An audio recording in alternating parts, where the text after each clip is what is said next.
You're watching Business Access TV. Business Access. Business Access. Business Access. Business Access. You are watching Business Access TV. Business Access TV. Serious about business. Serious about business.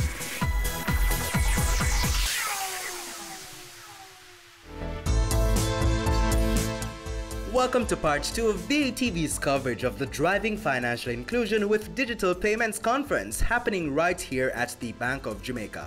I'm your host, Javon Keys, inviting you to stay tuned.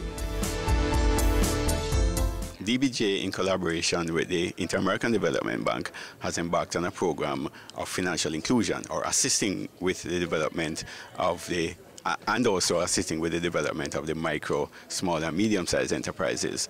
Now, an important part of the conference is to bring awareness to the availability of the relevant technologies that can assist in bringing efficiencies to businesses. So this conference is under the theme Electronic Retail Payments as well as Financial Inclusion, because we're seeking to bring micro and small businesses into the formal sector and for them to understand how they can utilize digital technology to improve their business operations. We think that the conference is timely because we're at a stage now in the market where there are 3 providers of call it non-traditional services, mobile money services, and one in the form of a prepaid MasterCard. Now, as it relates to mobile money, that particular service has been on the market for about 3 or 4 years, but the adoption of mobile money services has been below par. But mobile money has been used in other areas to move persons into the formal sector and to assist in reducing things like transaction costs for businesses.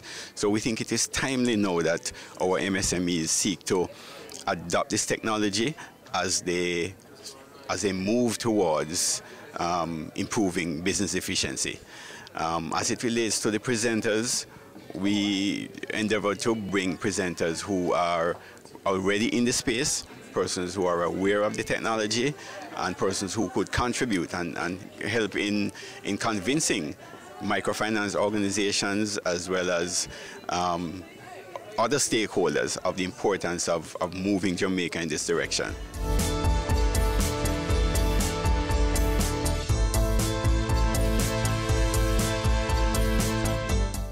The idea behind this is really seeking how we can help to develop the ecosystem for digital payments to encourage more persons to actually use it as a means of engaging with regulated financial institutions or regulated payment system providers.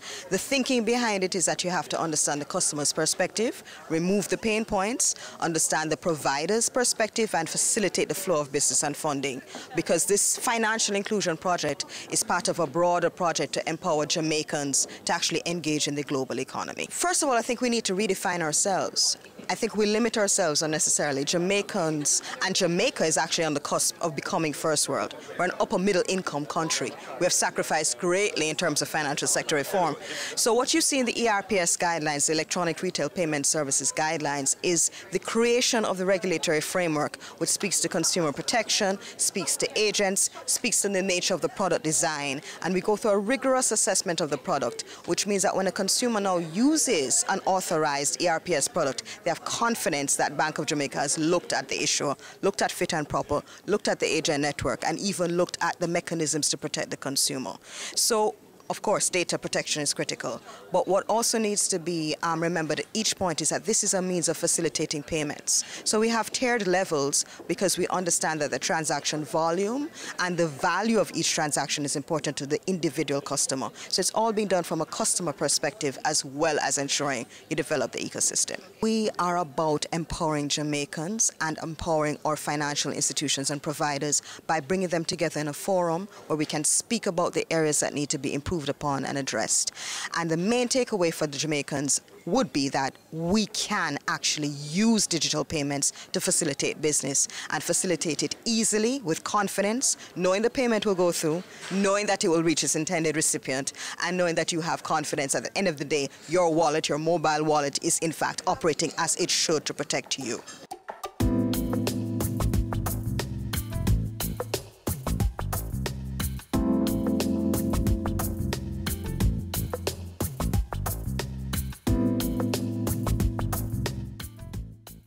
I was presenting on public-private partnerships and how its impact can influence a successful ecosystem for electronic retail payments. The main takeaway points is that the private sector, in assisting the government to achieve national financial inclusion strategy, cannot do it on its own. There has to be a substantial investment by the government itself to advance financial inclusion. This conference is an offshoot of the government's plan, and in this plan it involves the commitment to public and private partnership, which is education of the public on the government's intention to support digital products for the underserved. And hence it's called financial inclusion. It's very timely.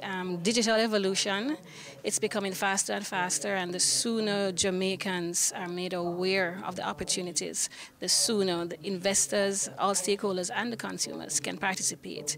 I personally would not like to see a foreign company come in and provide solutions to our own citizens, which we are capable of doing. So it is incumbent upon us to now start to roll out our strategies. There are 4 authorized issuers, and issuer is the company who will be providing the service. There is Alliance, GK, which does MPay, Quisk, NCB, and previously there was Connect. And these companies have made significant advancements and investments into the new ecosystem. And I personally believe that there's so much opportunity. Lasco Financial Services is preparing its application as well, because we see the opportunities in the market. But for the state, we believe it is necessary for them to assist us with the public education, because we have to convert. It's going to be a lot to convert new customers who are not fully aware of the opportunities and the entire security features of this digital payment. That us as issuers can't do on our own. So that was mainly the gist of my presentation, to make the state think differently about their role in financial inclusion, and also to make the investors think differently about their role. I find that most of the investors are so focused on the payment system, which is the technology, and not thinking about the ecosystem. Now, the ecosystem is necessary to drive success, which is all the merchants involved, all the agents that are involved, and other government stakeholders. So I hope today I was able to give them a different perspective. So far, there's not been any successful business proposition, neither for the customer nor the investors themselves. So I hope I was able to get them to think a little differently today. It's time for a quick break, but stay with us. We have much more after this. Have you seen it? It's BATV Live. Live streams of business news weekdays at 7:30 p.m. Stay on point Thursdays at 8 p.m. with our Business Current Affairs show, and Weekend Business Report Saturdays at 7:30 p.m. wherever you are. Log on to our Facebook page at Business Access TV or visit our website at batvja.com. Live and at your fingertips. Business Access TV, serious about business.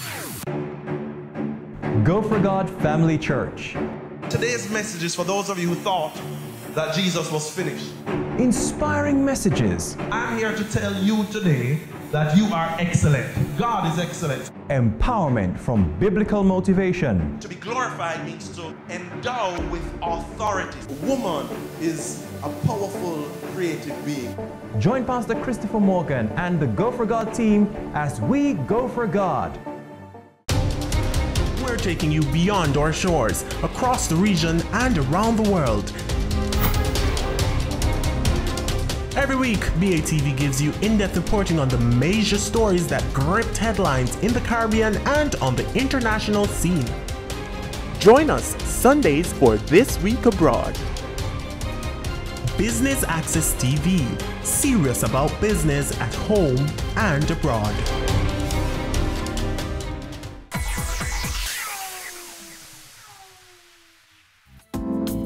Welcome back and thanks for staying with us. So people earn more as technology get adopted. So that's on the macro side, but then there are overwhelming distributional effect of technology. The high school droppers, their real wage hasn't moved from 1963, from the 60s. So what happened with technology adoption is that those who are able to use those technologies are the one who benefit, because the technology is complementary to high skill. Think about powerful computers. You can do programming. Obviously, you program faster. You can run your code faster. But if you have robots are substitute to who? Robots are substitute to low-skilled workers. You still need high-skilled people to program those robots.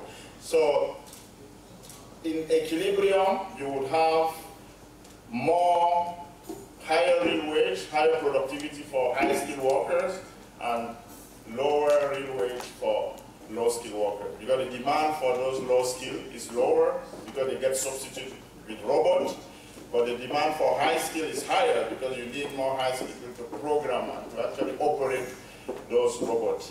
Now, that's the general perspective on technology, but you may wonder, is this time different? Is the digital revolution different from the previous technological change that occurred? In some respect, yes, but not totally. Yes, because this chart shows you the lag in the adoption of technologies. So if you look at earlier technologies in terms of motor engines, they were slow. The adoption of those technologies was slower. So the digital is faster to adopt, maybe because of the nature of the technology itself. But the reality is that the changes that we've seen over the past 50 years, you may have to double that. You'll be thinking about it 50 years ahead, because technology diffusion is faster. Now, I do believe that people learn fast. I mean, we saw yesterday in the keynote there was a top-down approach to financial inclusion, which in the case of Jamaica could mean the path benefits are channeled through funds. And as you do that alone, if people are already aware that my path benefit will be coming on my phone, it unlocks that possibility to use funds as device to mobile service and all. So I think there is some scope for top-down in terms of what the policy can do to incentivize those behaviors. In some other countries where the private sector is very large and have a lot of access to credit, they could also they could facilitate that process. But I think in developing countries there is a scope for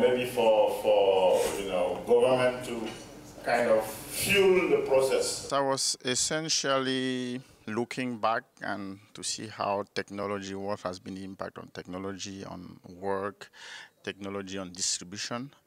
And the key message there is that technological advancement have generally been associated with higher growth, higher productivity, and higher real wages on aggregate.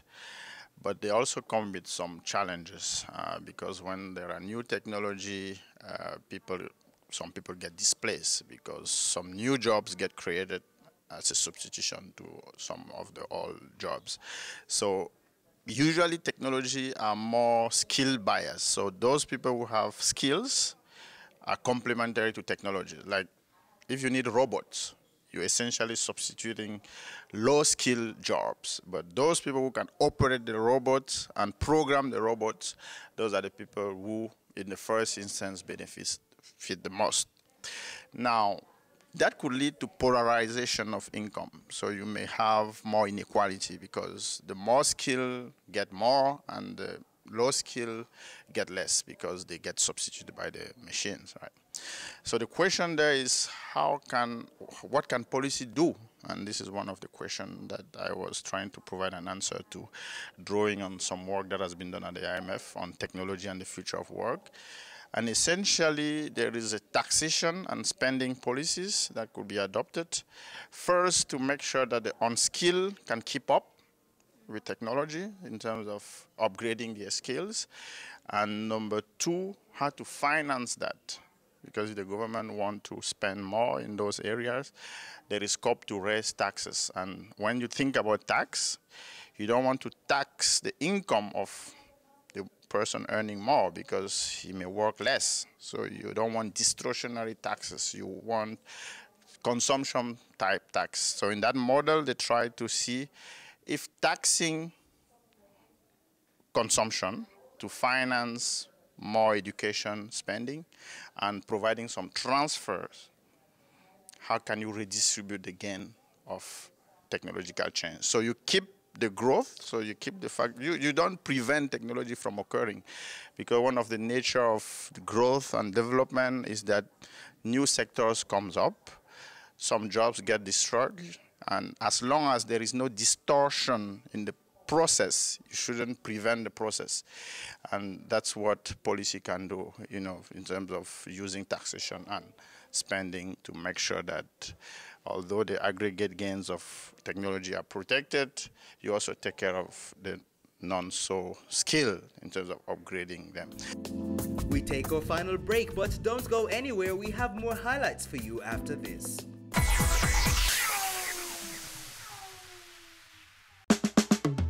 Caring Hands Season 3 continues to effect change in a changing environment.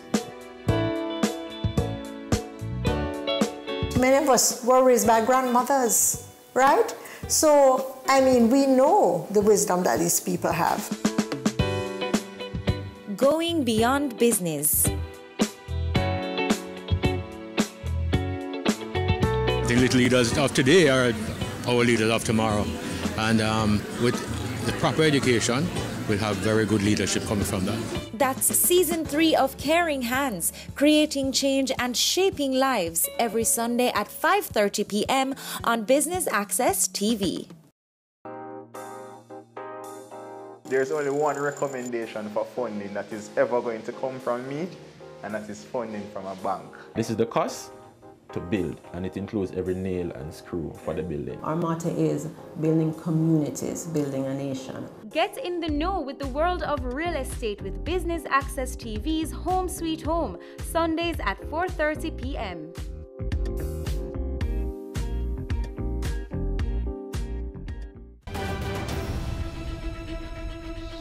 On the next episode of Weekend Business Report, reviving downtown Kingston with art and culture. That, plus company news, the top business stories, and the latest stock market numbers from around the world.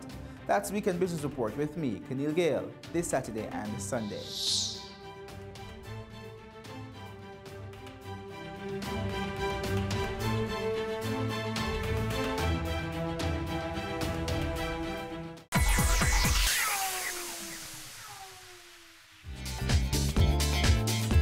Thanks for staying with us, and if you're just tuning in, we're here at the Driving Financial Inclusion with Digital Payments Conference. Now for more highlights. Security incidents have been increasing in sophistication, frequency, and the magnitude of impact. So no longer you have a one-way hack. So we hack an organization somewhere and it's isolated. No more we have that. We're going big. Hackers are organized. You have hacker teams, and I really don't want to scare you really with that, but we have them locally too.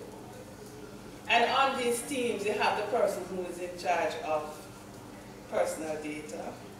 You are the technical person. You do the social engineering. Different persons have their different roles. So they're dedicated to what they do. This is their job.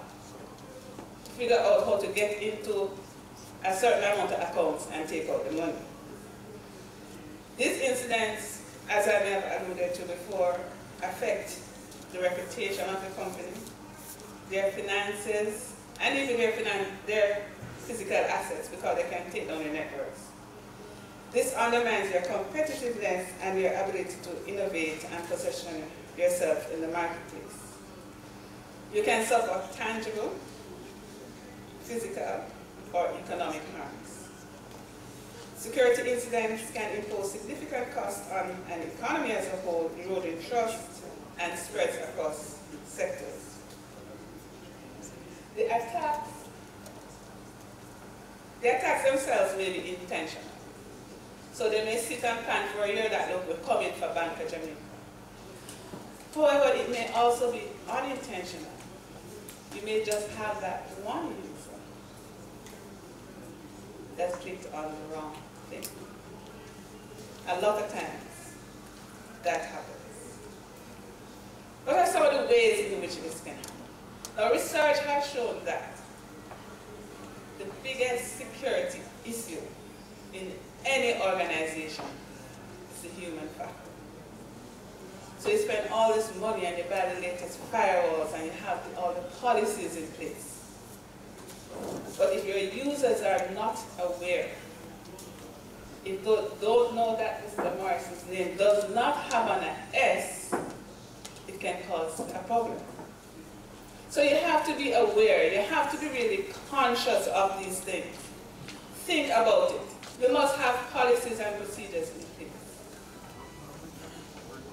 As the leaders, as the managers of the organizations, you have to ensure that you have the end user policies, your social media policies. I know these are things we generally don't think about because they're not traditional, but it's the age in which we're living again. You must look at things such as passwords. You have to ensure that your users know that their name is not a good password. They also need to be aware of the fact that when you give them a set of credentials, it's theirs. And anything happens under those credentials, they are responsible. And always be careful of opening and following links in unsolicited mail. If you don't know the person, like me and the Cyberjutsu person, don't be clicking at them. As much as it may make you feel good, the feel-good factor is what they used to get. And what we say, always be cyber safe, protect yourself online, and think before you click. And I've even gone further now to say think before you post, because some of the things that you're posting, they're even more dangerous than somebody stealing your phone. I spoke about the need for persons to be aware of the issues that can arise with using online platforms as well as using electronic devices. So we want people to know that while there are good uses, and I did speak to some of the uses of social media in marketing and in promoting a business, there are some risks that exist, and I gave some examples as to how to manage those risks. Companies need to do all that is necessary to protect consumers' data. Why I don't think sometimes they realize that this data that they hold is valuable to other organizations, some not necessarily legal organizations as well, for all sorts of use. And that is what we're trying to get across, that companies need to realize that you're holding personal data and other persons are interested in this data, so it is your responsibility to protect it. When you're using online platforms, when you're using electronic devices, think before you click, think before you post with social media. You need to consider the impact that whatever you post may have, not only on you, but on others. Thinking before you click can save yourself and your organization a lot of trouble. As it relates to a digital world, and as users and consumers increase their usage, and the intention is that as technology improves and increase, then more and more persons should take up the use, especially to do businesses and services. But the direction that we're heading is good, but we also have to think about the negative side of things, in the sense that there are challenges with respect to security aspect of what we do. We do a lot of business online, we do a lot of transaction, point-of-sale services.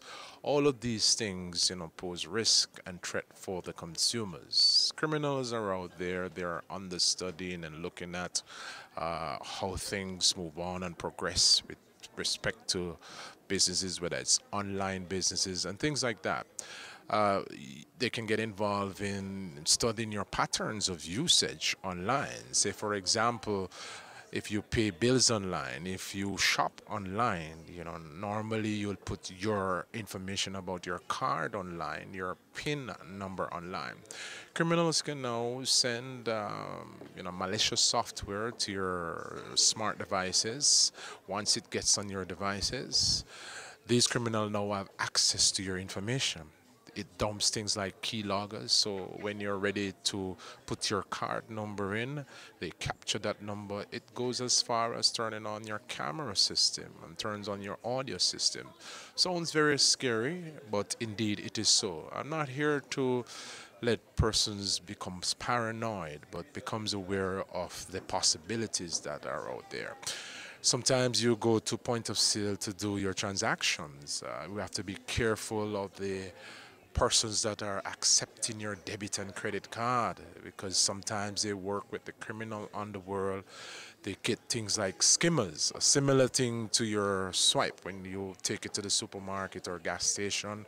Swipes. Criminals are now bringing into the country the fake ones, so that cashiers and persons who are accepting these cards, they will have the fake, what we call a skimmer. Once you make your payment and you're not paying attention, these persons can swipe these cards, capture the information about your card, recreate your card, or get into your account. So I'd advise shoppers, when you go to the gas station, don't just give your card and turn your back or let the attendant go away with your card. If they're not doing these transactions in your presence, then you should not do business with that kind of, business place. So these are some of the things, we just want you to be aware that these are the possibilities, and you have to be vigilant as a user and as a consumer, because the more and more we move into a cashless society, it becomes more challenging for law enforcement to investigate these cases. As I said before, the internet has no borders, and all of these things are connected on a global scale to different servers providing different services.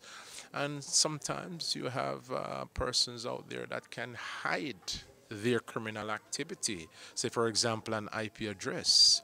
Criminals can now hide your IP address, make it appear that it's coming from a specific server, a proxy server. Makes it more difficult for law enforcement to track these criminals. But I want to reassure the Jamaican public that law enforcement and government is doing the best they can at this point, seeing that digitization and technology drives the economy. We'll have to prepare ourselves to serve and protect consumers as they use technology more. Laws are in place to deal with criminals and to deter their activity. We have the Cybercrime Act of 2015, which is now up for revision. The penalties are stiff. If it's in the lower court, it can be between 3 to 5 years or $3 to $5 million. If it's in the upper court, you can get a maximum of 20 years or $20 million. And these are some of the things we are putting in place to deter criminal activity. Of course, the police department do have a specific unit that deals with the investigation of these types of crimes. Personnel have been trained and have the necessary skill set that can investigate these matters. Another thing is that Jamaica is a part of a global network of investigators and skilled person who can investigate these cases. So because the internet has no borders, it means that a perpetrator can, have access to your information from outside of Jamaica, which means that you need the support of other countries. Jamaica is a part of a 24/7 network, which comprises of about 80 different countries. So if a perpetrator appears to be coming from country X, once that country is a part of the network, then they will collaborate and support the investigation with the local police department. And that is something that, we want consumers to be reassured that indeed we are trying to keep up with the game as criminals get more sophisticated. And that brings us to the end of part 2 of our 2-part coverage of the Driving Financial Inclusion with Digital Payments Conference. Until next time, I'm Javon Keys, inviting you to stay tuned to Business Access TV, serious about business.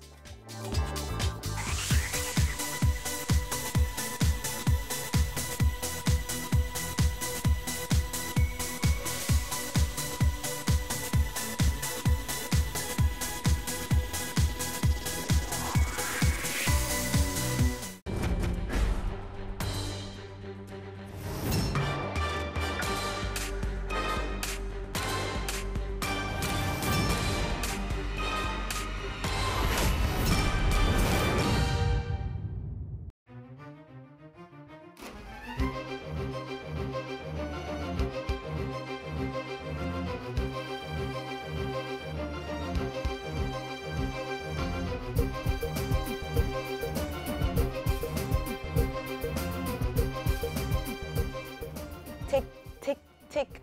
Do you hear that? It's the clock, reminding us that we don't have much time left. There are only 31 days left in the year. So what does this mean?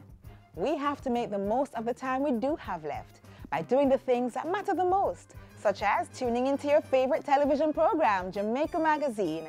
Hey there, I'm Audrey, and I'll be the host for this, our final November program. Stay with me.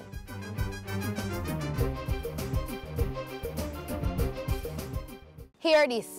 Youth, older people, mature people, anyone who is listening right now, don't wait for extraordinary moments.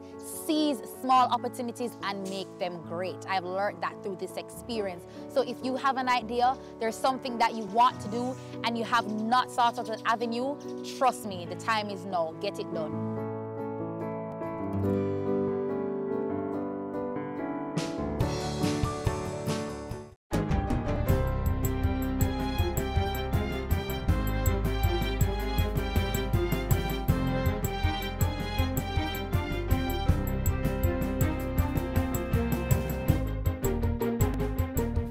Good day, I'm Stephen McHugh, and this is your JIS News for Friday, November 30. Jamaica and Argentina have signed a sport cooperation agreement. It was signed on Thursday by the two countries' foreign affairs ministers. Minister Kamina Johnson-Smith and Prime Minister Andrew Holness are currently in Argentina for the G20 summit. Mr. Holness, who is chairman of the Caribbean Community, will address the summit Saturday on issues related to climate change. The Prime Minister will then head to Trinidad and Tobago for a meeting on the CARICOM single market and economy. He returns to Jamaica on December 5. The Electoral Commission of Jamaica, ECJ, has commenced a dead elector removal exercise. It seeks to clear the national voters list of persons who have died since 1998. Generally, the ECJ removes the names of deceased electors from the voters list based on information provided by political parties, the Electoral Office of Jamaica, returning officers, and constituency staff. The Commission also receives a quarterly list from the Registrar General's Department, RGD. Our objective under this exercise is to identify and confirm and remove at least in excess of 260,000 electors based on our estimation who have died over the years. The Director of Elections was speaking at Wednesday's JIS think tank. Verifiers from the Electoral Office of Jamaica will visit almost 300,000 homes of electors 40 years and older to confirm their status on the voters list. Meanwhile, the ECJ will engage public and private stakeholders, including the Ministry of Health, to share their death records with the EOJ. Government will be reviewing the building fees charged by municipal authorities. This is to create a standardized system to ensure fees for development projects are in keeping with current realities. Local Government Minister Desmond McKenzie made the announcement to a gathering of mayors and municipal corporation officers on Tuesday. Developers have raised concerns regarding dissimilar fees charged by various local authorities. In 9 out of 10 cases, the fees that we charge are considered outdated. So one of the handicaps surrounding the performance of the MCs is lack of adequate funding. It is important, therefore, that we all understand and appreciate that the fees that we charge are critical to our survival. He says parishes with high potential for infrastructural investment will not be classified to charge the same amount for building fees as those parishes with lower prospects. A series of discussions will continue between Minister McKenzie and the local authorities to develop a feasible fee restructure. Government has allocated $15 million to help expand the Montego Bay High School for Girls in St. James. Education Minister Senator Ruel Reid made the announcement at the institution's recent annual prize-giving and dedication ceremony for a new classroom block. The allocation will be used to purchase land to facilitate the school's expansion in 2019. You wanted money for land, and I said, yes, you're going to get your $15 million. You got your $15 million. Several students were awarded for outstanding academic and extracurricular performances during the 2017-2018 academic year. Minister Reid commended them for their outstanding performance despite the infrastructural conditions and constraints. Government will be strengthening the parenting arm of the Child Protection and Family Services Agency, CPFSA, by bringing on board the National Parenting Support Commission. The news was revealed by the State Minister for Youth, Floyd Green, recently. So we want to form what we will call a super child protection agency that not only looks at intervening when a child has been abused, but proactively looks at parenting sessions, parenting mentors, working with our parents to reduce the amount of abuse. Minister Green was speaking at the CPFSA's 12th annual Candlelight Vigil and Concert held in Emancipation Park. It was staged under the theme, Every Child Deserves Protection, in commemoration of World Day for the Prevention of Child Abuse. And finally, the Agriculture Ministry has assured the public that there is no E. coli contaminant reported on lettuce produced locally in Jamaica. Earlier this week, the ministry's Plant Quarantine Produce Inspection Division placed a temporary suspension on the importation of romaine lettuce to Jamaica. This was due to an E. coli outbreak in the U.S. linked to lettuce produced in several American states. In a subsequent news release, the Rural Agricultural Development Authority is stressing that there are no reports of local E. coli contamination. It seeks to quell the fears of supermarket and hotel operators who have been fearful of buying the produce from local growers. The Agriculture Ministry is also stressing that there is sufficient supply of lettuce to meet demands of the market and the upcoming festive season. And that's it for JIS News Today. I'm Stephen McHugh. Thanks for watching.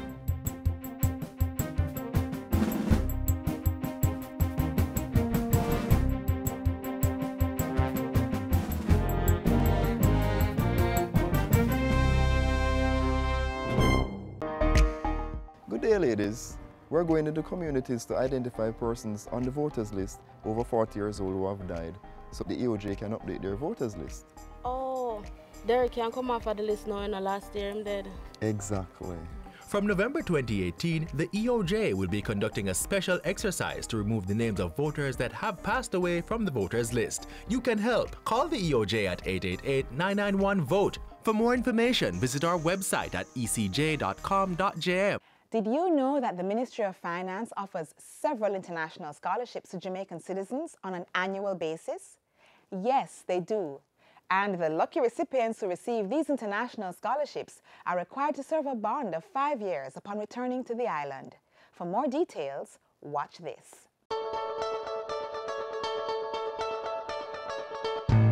Hello and welcome to Finance Matters, a production of the Ministry of Finance and the Public Service.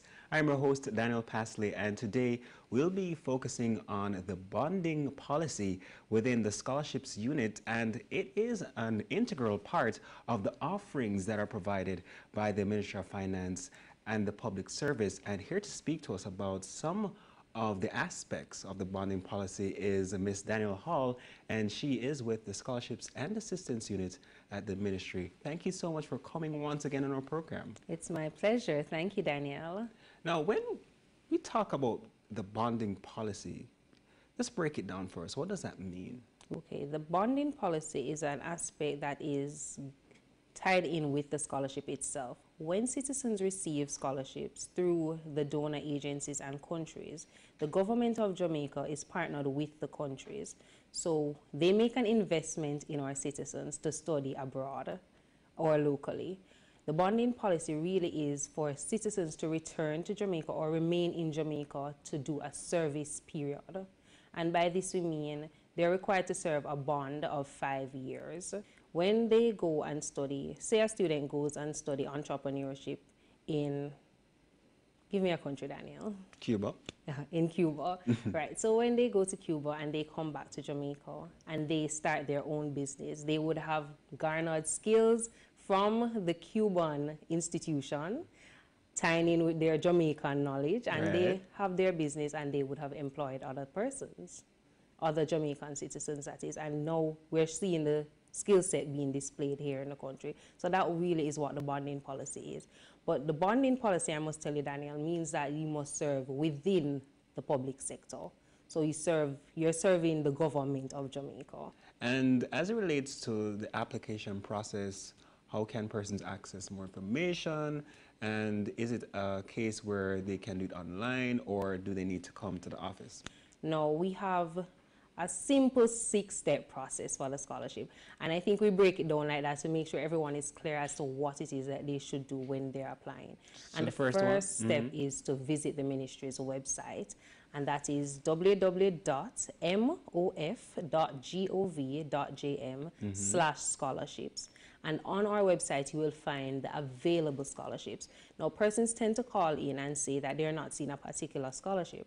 Now, that is because only the scholarship being advertised at a particular time is shown on the website. So Cuban scholarship will only be advertised between February and March. Okay. Or if it is that we get it March to April. Once the deadline has passed and the scholarship is closed, the ministry takes it down. And I think that's quite efficient. We don't want to advertise something that we don't have. And that's the first step. Also, that scholarship is advertised in the print media as well as our social media pages at MOF Jamaica for Twitter and MOF Jamaica for Facebook. So we know that most of our students, especially in the age range of 18 and 25, they're very much into social media. So we want them to use some of their time to help themselves. Of course. Right, so that's the first step. Second step is really to complete the application form in its entirety. Third step, submit it to the Ministry of Finance and the Public Service. Now, when we say complete it, we mean that they should fill out all the requirements, and they also should submit the documents that are required. Each scholarship gives them a criteria of what they need, and they should ensure that all these documents are within the package. The fourth step is for us to shortlist the applicants, and then we contact them via email. During this period, we ask that all our applicants prepare themselves for the interview. Telling yourself that you already got the scholarship. So you have to sell yourself and say why you need this scholarship. Why you need this scholarship. And the 5th and the 6th? Well, the 5th and the 6th is still about the interview, preparing yourself for the interview, and after which, about 2 weeks later, you would hear if you were an awardee of the scholarship. And last but not least, the final step is to come to the Ministry of Finance and the Public Service to sign that bonding agreement. All right, sign that bonding and try your best to access some of these scholarship opportunities provided by the Ministry of Finance and the Public Service. Thank you, Daniel Hall, for coming on the program and sharing a wealth of information about these scholarships. It was a pleasure speaking to you. It was my pleasure too. And thank you so much for watching Finance Matters. I'm Daniel Pasley.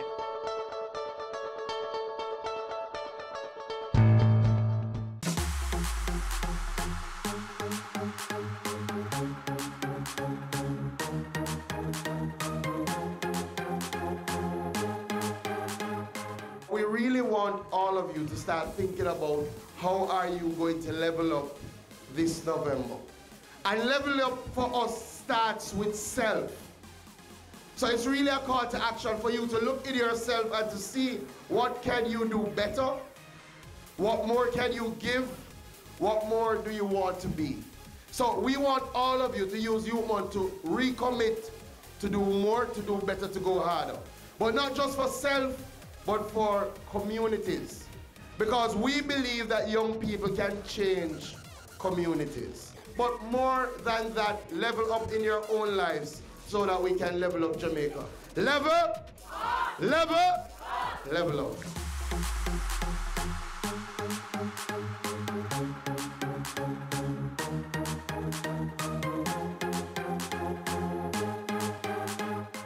Entrepreneurship is a big thing in Jamaica.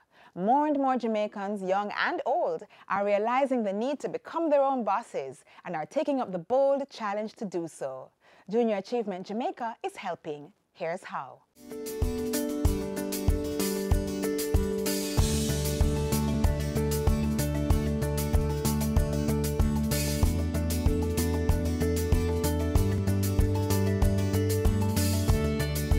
One day in February 2018, thousands of students from 50 schools all across Jamaica showcased their companies. Hundreds of companies birthed, developed and managed by grade 9 students. The products and services they displayed were of their own creation and were for sale. An exercise to highlight their business idea, as they are 6 weeks into a real-life, real-time in-class training in entrepreneurship through a program called JACE, Junior Achievement Company of Entrepreneurs, spearheaded by Junior Achievement Jamaica. The occasion was the National Careers Week and Skills Competition. One of the things that Jamaica has proven itself to have is very, very innovative young men, young women who are entrepreneurial, who are competitive. What we are trying to do through JACE and JACE Seed as an expansion of it through all the schools in Jamaica is to try and tap into that entrepreneurial spirit. JACE Seed is designed to give secondary and out-of-school youth hands-on experiences in business management and operations.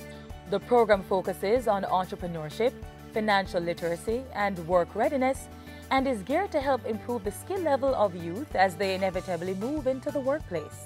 USAID provides funding support to all high schools the first 3 years of JACE Seed, which will help fast-track the program's reach and impact at the grade 9 level by the year 2020. It's a very interactive program, so when our students are learning, it's best for them to learn by doing. We do this in Business Basics class. It's different because of all the excitement, all the creativity that is unlocked in the kids, how interested they are every class, how excited they are to show me improvements they've made on their products. So each week it gets better and it gets better, and they're just excited to show me what they're working on. So they're actually going to run a business. The students have to come together as a team of about 20 students each. So if you have a large class, you may have 2 companies. And across the grade 9, we've seen schools that have 16 companies. It used to be after-school activity. No credits given, but students used to love it. And so now we're introducing it to 40,000 students each year. And so the ministry helps us by opening access, by meeting with their teams to look at the curriculum and seeing how we can enhance it, by supporting their students taking a day from their in-class work to learn real-world work in these types of activities, and it just support us along the way. The entire world, your economy revolves around businesses, entrepreneurship.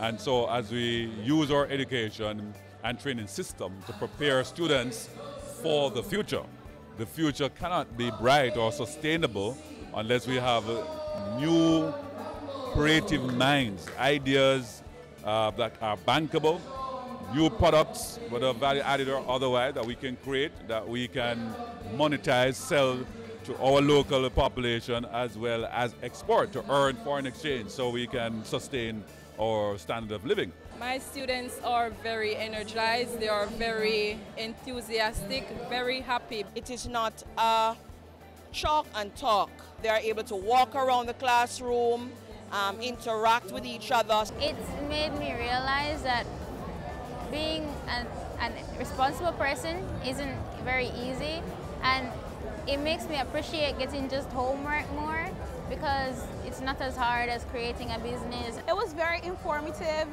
and very competitive. It shows me the competitive nature that is in the environment when I go out into the world. The students are encouraged to solve problems and seek opportunities in the creative, agriculture, technology, and automotive industries.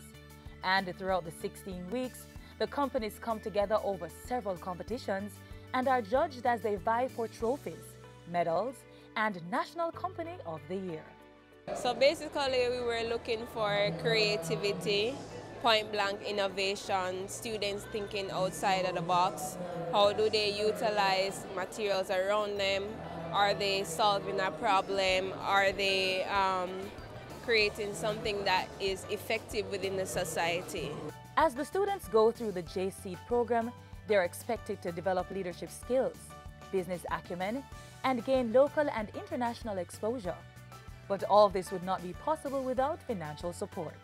Our focus as a financial institution is in fact building through education the skills of young people through helping them understand how to actually build business, how to build sound businesses. Citi has been a funding partner since inception.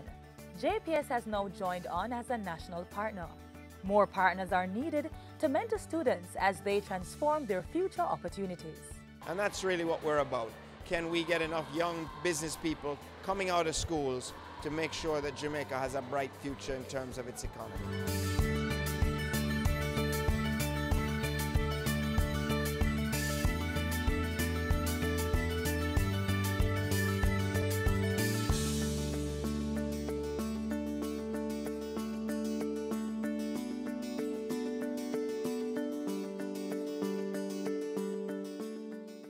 We are children and we have rights. We have a right to be protected, provided for, and included. Don't beat me up, don't belittle me, and please don't molest me. I am under 13. I should not be working for a living. That is child labor. It is illegal. Stop leaving me alone. I am too young to provide for myself. I need your guidance. Protect our nation's children. They have rights too.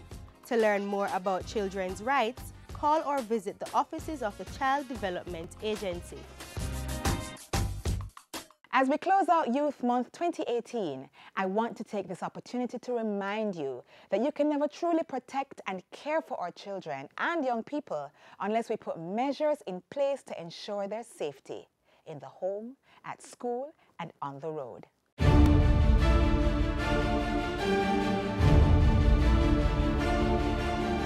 Over the past 5 years, more than 120 children have lost their lives on our nation's road. In addition to this, countless children continue to suffer from injuries that are directly related to traffic crashes within 100 meters of school zones over the past decade. But steps are being taken right here in Jamaica to change that.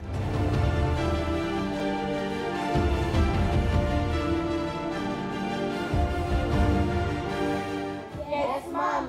Yes, sir. At the Azhar Primary School we go. And using the pedestrian crossing is what we know. It's no show.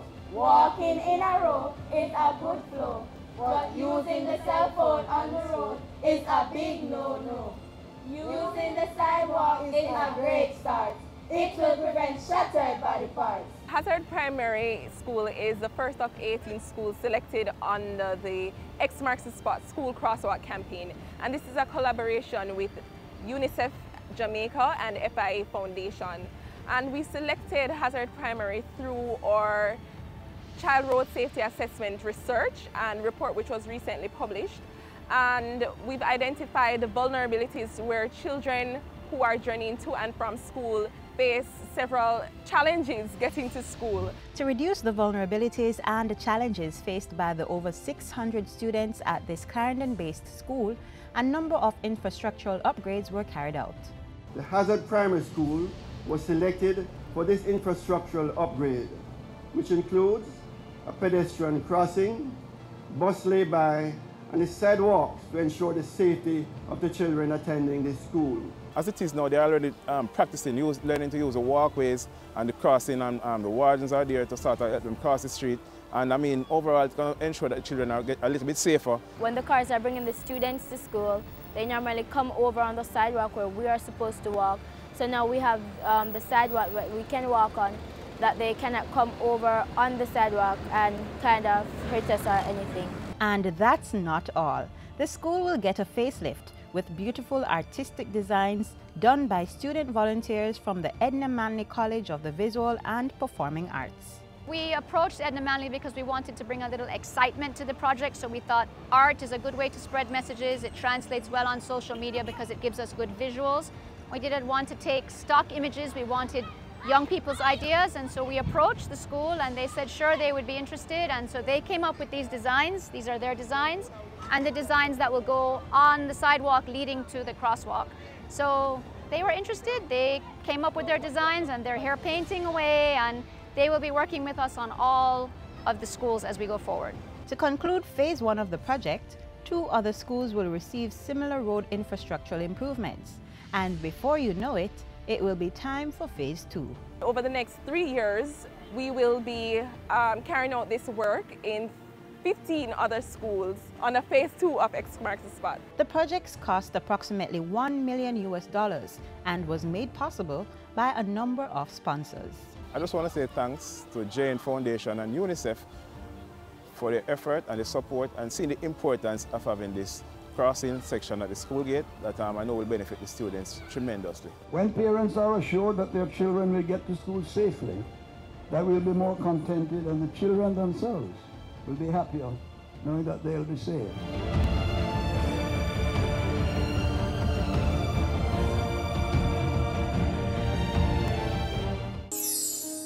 Dear Mr. Jesus, I don't understand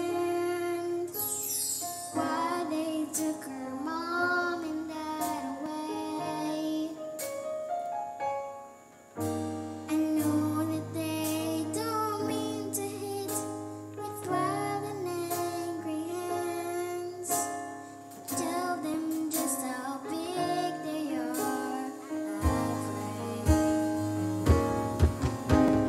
Please don't let them hurt your children. We need love and shelter from the storm. Please don't let them hurt your children. Won't you keep them safe and warm?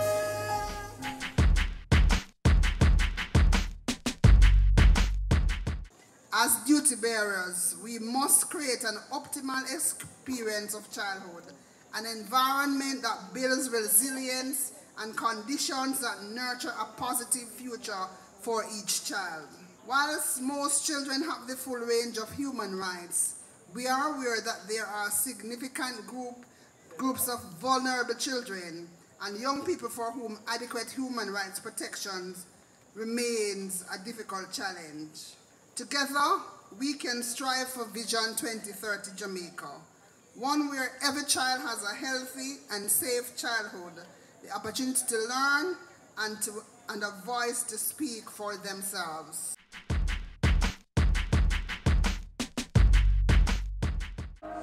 Think about the children where they lay their heads at night. Think about the children, all the future's bright. They are tomorrow's leaders. By now you should have known. They will never reap the thing you see, but never saw.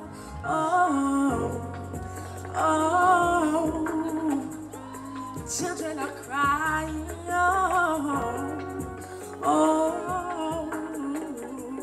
Who's gonna save them?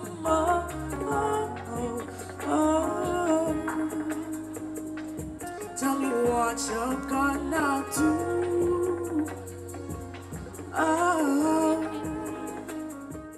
And just like that, we have arrived at the end of today's program.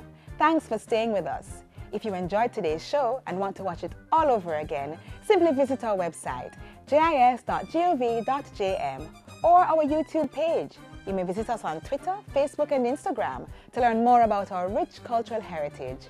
I'm Audrey, reminding you that children do learn what they live, then they grow up to live what they've learned. Have a great weekend.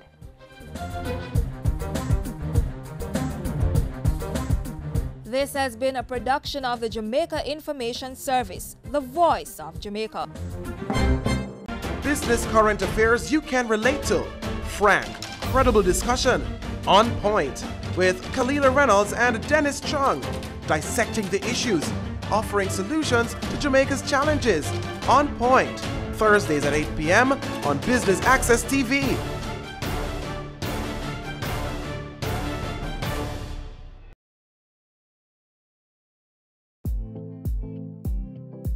Stay current and gain more information on the ever-evolving industry of real estate on Home Sweet Home, Sundays at 4:30 p.m. on Business Access TV.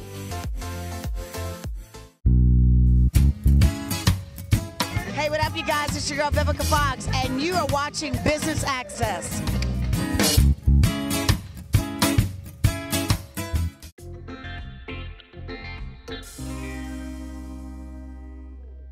Hey guys, and thanks for joining me on another episode of Chill Spot. Today we'll be hanging out with Sherida Dujon. She's the Vice President of Administration at Thwaites Vincent Sharp Insurance Brokers. She'll be sharing with us her ultimate getaway here in the hills, which is just relaxation with her close group of friends. So stay with us for another fun episode of Chill Spot.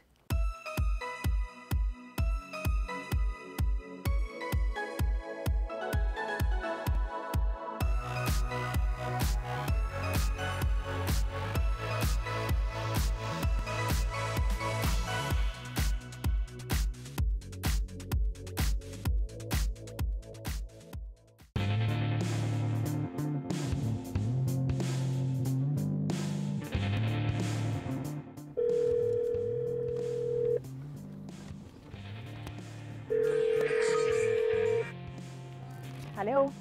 Hi Sherida, this is Candy. Hi Candy. How are you, honey? I'm well. I just wanted to know, I know we're going somewhere that may be far. I want to know the directions or where we should meet you. Meet me at Sovereign. At Meet me at Sovereign for 11? Yeah. Okay, that's perfect. Okay. That's 11. And then you can drive behind me. That's all right? perfect. Thank you so much. See you soon.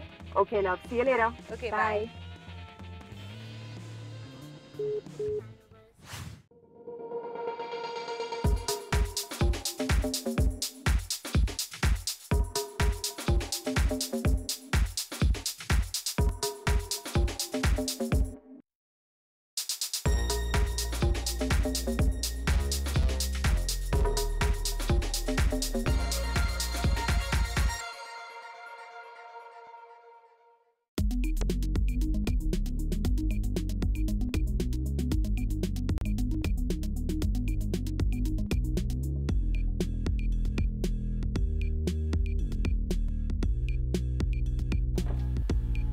Hi Sherida. Hi honey. How are you? I'm good. So tell me, what's the plan for today now?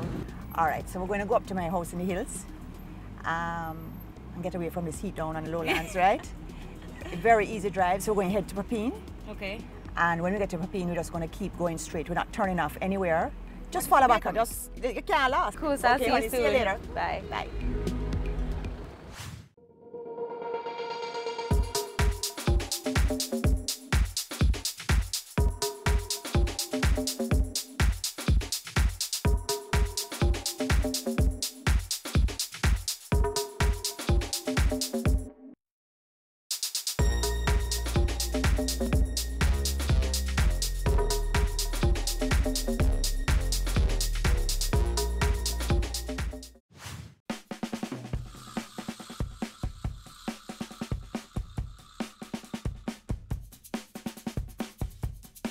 I'm already loving being up here. How often do you get to come up here? You know, Candy, not very often, to be honest. Probably once every 3 months is when I really come up, that's the truth. Wow. Yeah. And what do you do when you come up here? I just relax. You know, it's just really downtime from Kingston. I like to read, so I bring my books, you know, and it's usually with the family, always with the family. So we sit down and it's just, you know, getting together and reminiscing and just family time, cards. You know, we turn on the fireplace at night and just downtime. Relax. Really, yeah, chill. It's just such decompress. It's like you're driving and then you come to an oasis. I know, you don't expect to see yes. this when you hit that corner and this is right there in front of you. It's just so beautiful, I must tell you. Tell us about the property.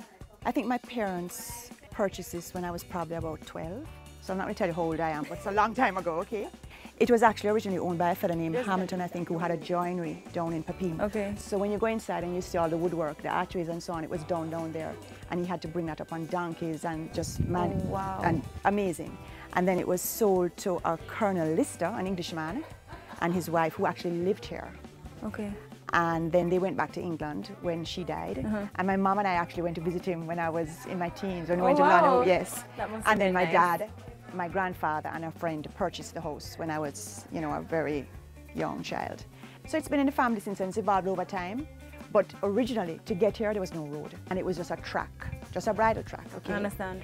And a donkey would meet us at the foot of the track with a, you know, those hampers you see? And you used to set the donkey? We put all our food in the hampers that we brought for the weekend. Everybody had a knapsack with their clothes and stuff. And we used to take that trek up the track. And that's Are you serious? Yes, for years. So you actually went on the donkey, or the donkey just transported The donkey things? transported everything, and he'd be standing right there waiting so when we got here. And then you just walk with the donkey? And then we'd walk with the donkey. Until my elder brother graduated from university, and then, you know, they had this idea about coffee and stuff, and then, you know, one thing, as I said, the rest is history. It just evolved into that. And so you mentioned coffee. Tell me about that. Yes, it's all down here below where you can... Wow, that must be nice. Originally it was flowers. We used to grow carnations up here. We still have some flowers, but it was carnations originally, and my mom used to manage that. So she would come up with the donkey and her gardener, and they would bring these carnations down and sell them to the florists in town. Wow, and now that's coffee. Yeah, it's coffee.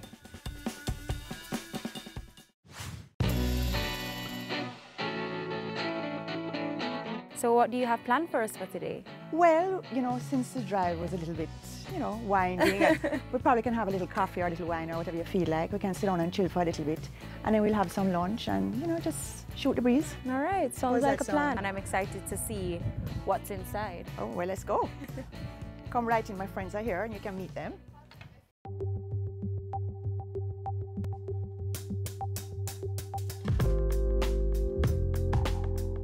Hi, everyone. Hi. This is my auntie. You don't have to. Okay. One of my cheerleaders from Mona Prep. Wow. Small world. Yes, it is. We went to Mona Prep together. And so did Eleanor. As in not parents of, you went to Mona Prep. We went to Mona Prep.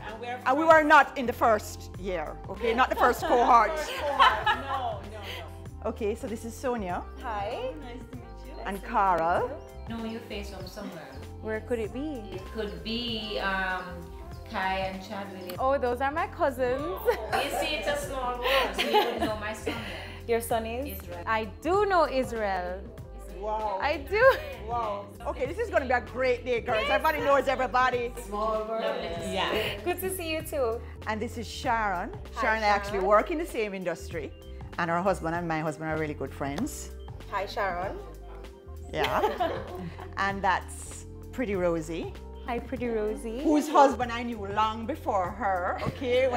He'll tell you it's when I was a little girl, okay? And Ellie and I go way, way, way back. Hi, and I know her too. Okay, all right. Wonderful.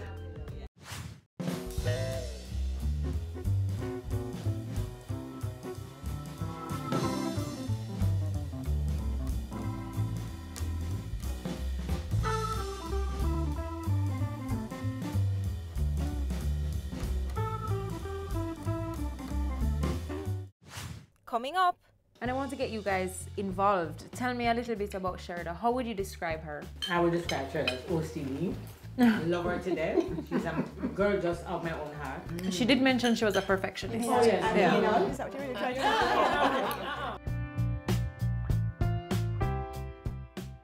It's Island Eyewear Hello December sale. For 2 days only, get 50% off all frames. Guess, Yoli, Jordu, Ray-Ban, 50% off.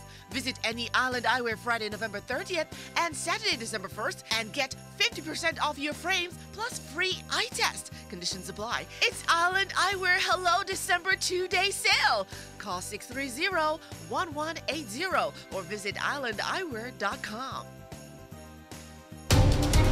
We're taking you beyond our shores, across the region and around the world. Every week, BATV gives you in-depth reporting on the major stories that gripped headlines in the Caribbean and on the international scene. Join us Sundays for This Week Abroad.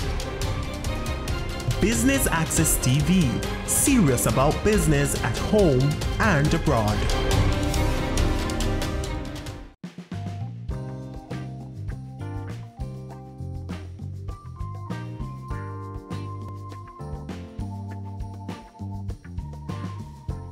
So hungry, yes. Candy, honestly, you know. I'd really pre-prepared most of the stuff. Right. Because I knew we weren't going to come up here until about midday.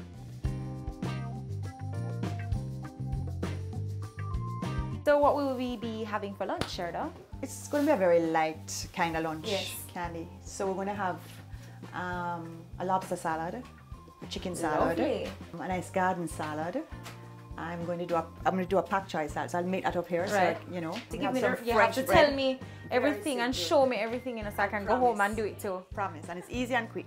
So we just get the raw pak choi Right. and we just slice it up. Right. And we use all of it. You know, the green part, and we use the white part as well. Okay.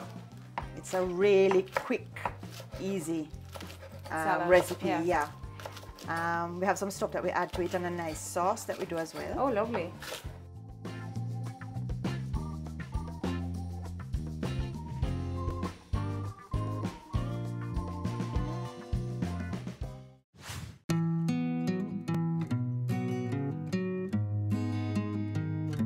Are you a big kitchen person? Do you like to cook? Stop.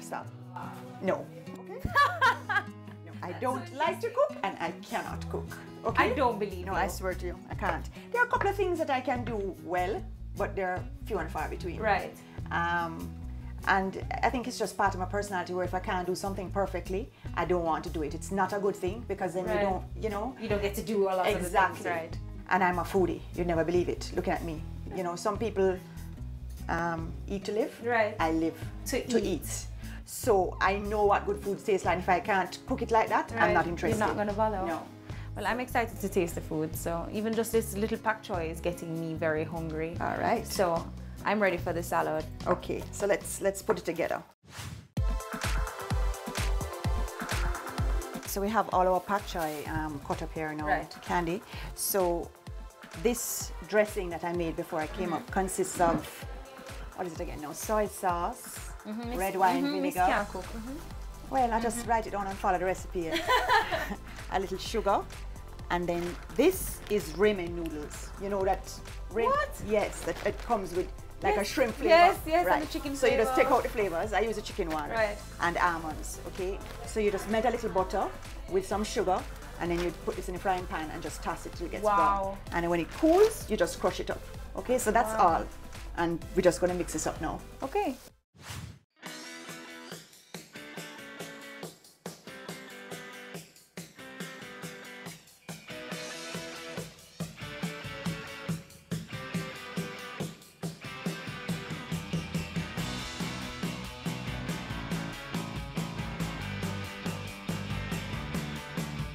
Bless this food to our body in Jesus' name. Amen. Amen.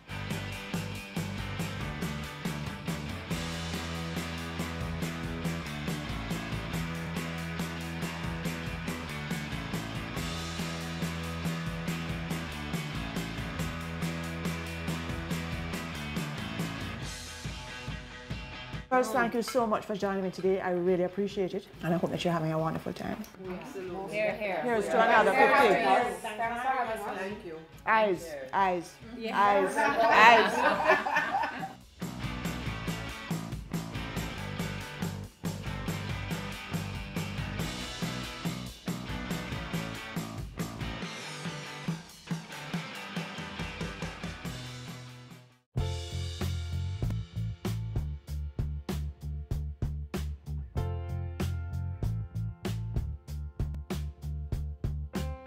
I'd just like to thank you for this experience and for inviting me up here because I really am having a great time. I'm so happy, and especially since you told me you've never been up here No, before. I've never. I'm always happy to share it with people who can appreciate, you know, this type of Yes, atmosphere. and the serenity. Because it's not everybody's Yeah. thing. It's some people like the beach. It's Yeah. not everybody's thing. So I'm happy to have you. Yes, thank you very much. And I want to get you guys involved. Tell me a little bit about Sherida. How would you describe her? Very organized and selfless, I think I would say. I would describe her as OCD. Love her to death. She's a girl just of my own heart because we're OCD alike. She did mention she was a perfectionist. Oh, yes. And anal? Is that what you're really trying to say? I just check it. Persnickety? And I'll be anal too, but that's why we work a lot. Okay. We work together on boards and stuff together. And we're no nonsense people. She's a no nonsense girl. A Right. beautiful person. Give up all of her heart, but trust me, let me tell you though, no nonsense and very detailed. What else would you guys say you like to do together? We're from house to house. I mean, that's the whole Topsy stage has passed. Okay, the clubbing has passed. So we kind of move from house to house, and it's dinners. We do a lot of weekends together in the country. Long weekends if there's Sharon has a house at Richmond, so we're always down there. Sherida likes the beach. Yeah. Right? Yeah. And don't forget dancing. Salsa. Oh, yeah, man, we love to dance. Yeah. Boogie. Yeah, man. Loves to dance. I love to dance. So much fun. We've done a lot of dancing right up here on that front. Wow. And then there's just, you know, TGIF. And once a week is always get together and have a glass of wine and shoot the breeze. And, yeah, man. Yeah. We just gotta come and say, okay, I gotta drink this evening. What you doing? We need to meet. You guys remind me a lot of my friends and what we aspire to be. We're very, very close, and we get together once a week, and we always say we have to do something every Friday night. I mean, some Friday nights we can't, but as best as we can, we try to maintain our friendship. And it's not a lot of party and things. No. It's just company. It's just company. Girls need girls. I definitely agree with that. For sure.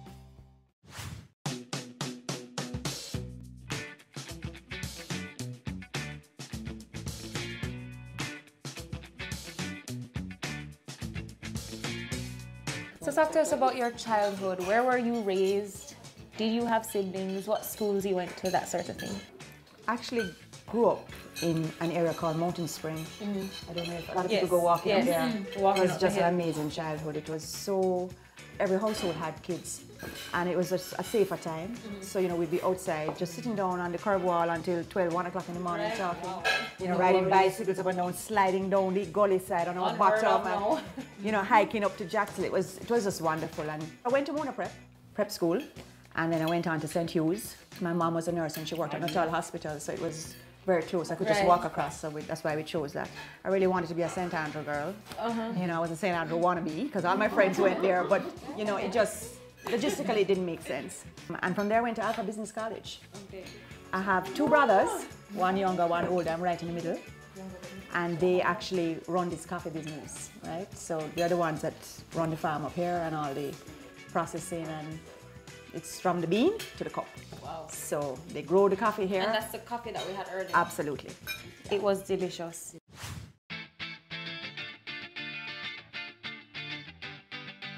You mentioned going to, was it business school?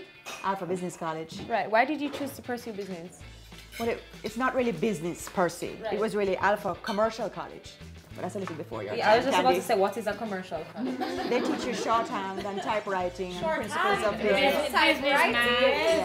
Yes. Yes. Have you ever seen a typewriter? Yes, I've seen a typewriter. But what really happened was that I was going to do languages. I was going to do German and Spanish after I finished my O-levels. So I went into lower 6 and I didn't have a German teacher for a whole term. And I was like, this is crazy. So hold on, they were teaching German in Jamaica? Yeah. And you know, when you're doing A-levels, you're not exactly doing 9 subjects. Right. So I'm just kind of idling here. And I'm like, this isn't going to work out. So a very close friend of mine from high school had left after 5th form and gone to Alpha Business College. So she was a term ahead of me. And then she called me and she said, why you don't come? You know, and I said, why not? You know, shorthand and typing is something I'll always be able to use no matter what I do. So since I don't know what I want to do, let me go do that. So that's how I ended up at Alpha Business College. And actually a term before I graduated, the same friend who had graduated a term before me called to say that she was working at this insurance brokerage and there was an opening there. Why didn't I come and, you know, try out for the position? And I did, and that's how I ended up in insurance. Wow. Yeah. So I really started out as a secretary. And you kind of worked your way up. Yeah. And you mentioned having 2 brothers. What are they like? They're very different. My younger brother is very, very outgoing and a real people person. You know, he's the kind of guy that if he's talking to you, you feel like you're the only person in the world. He's like that, just really social and very protective. My older brother is a lot more reserved. Wouldn't you say, guys? Yeah. He never used to be like that. But since he's been married, they both have 2 kids each. He's just really become a homebody. But they're great guys and they really look out for me. It's a nice, close family, you know?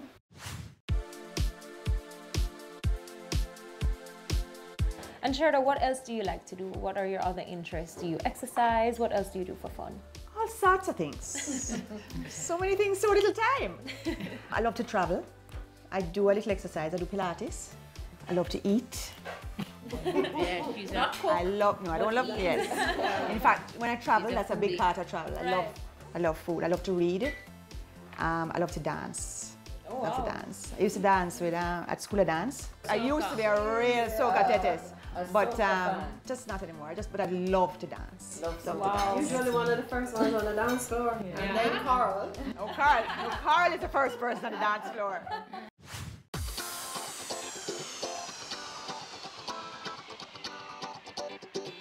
Well, Sherda, thank you so much for lunch. It was delicious. I think everybody can agree that the food was good. I'm yes, your pak choy salad was delicious. My pak choy salad. Good one. But it was delicious. You helped make it, right? Yeah, she can talk now. You can? She's mad. I was worried. I was really worried because I could have any ambulance up here, you know? So I think we're going to go chat some more. Yes, but thank you, ladies, for having us. You're welcome. It was a pleasure. Thank you. It was an experience. It was lovely. Yeah, lovely. All right, then let's go. Okay. Coming up.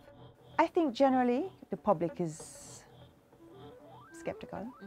And I think the industry is partly to blame, but they're also to blame because the truth of the matter is nobody reads the fine print.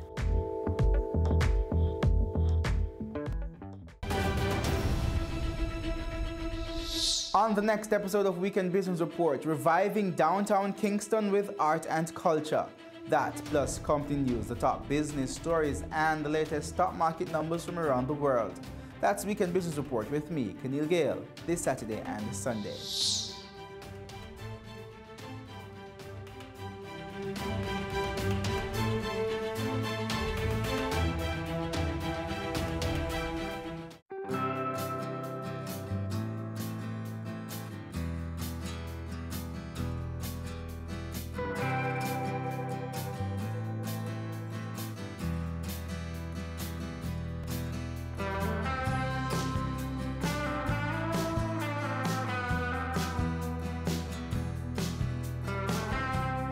It's almost like up here has like a microclimate, its own microclimate, and it keeps changing because earlier it was sunny, but now I'm a little bit cold. I know, that's the beauty of it, you know, you just never know. Yes. It's hot 1 minute and then you have the mist rolling in the next. But it's just always beautiful no matter what the condition is. So pretty.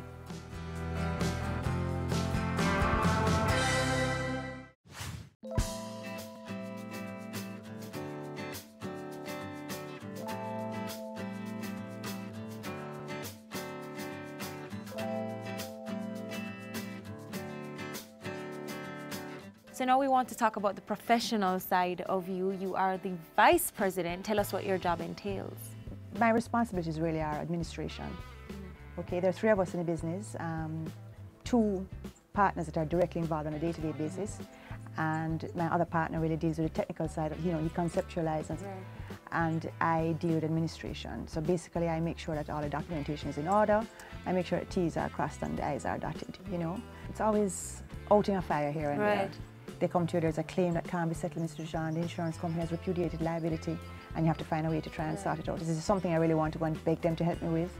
Or, you know, let me pull the policy and see, is this warranted? Do they really have a right to repudiate liability? It's never the same any 2 days. You come to work and you say, I'm going to do this, and you never end up doing that because it's always a curveball. But basically, my main core function is administration. And how long have you been in insurance? Since I was 18. 18? Yeah. So it's the only thing you've ever done professionally? The only thing I've ever done. I worked at another brokerage, and then one of my partners was leaving. He just had been approached by my other partner who knows nothing about insurance. He was just interested in trying something else. And somebody recommended Brett to him. And so when Brett was leaving, he came to me, you know, Sherda, I have this opportunity and I'd really love if you join me. Can I tell you, I didn't even think twice. I think if somebody asked me that now at this stage of life, I'd be like, oh my goodness, what if? You know, suppose it doesn't work.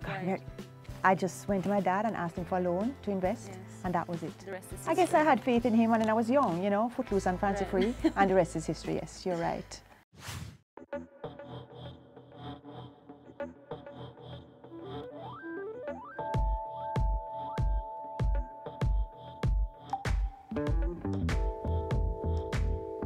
Why is insurance and what you do so important?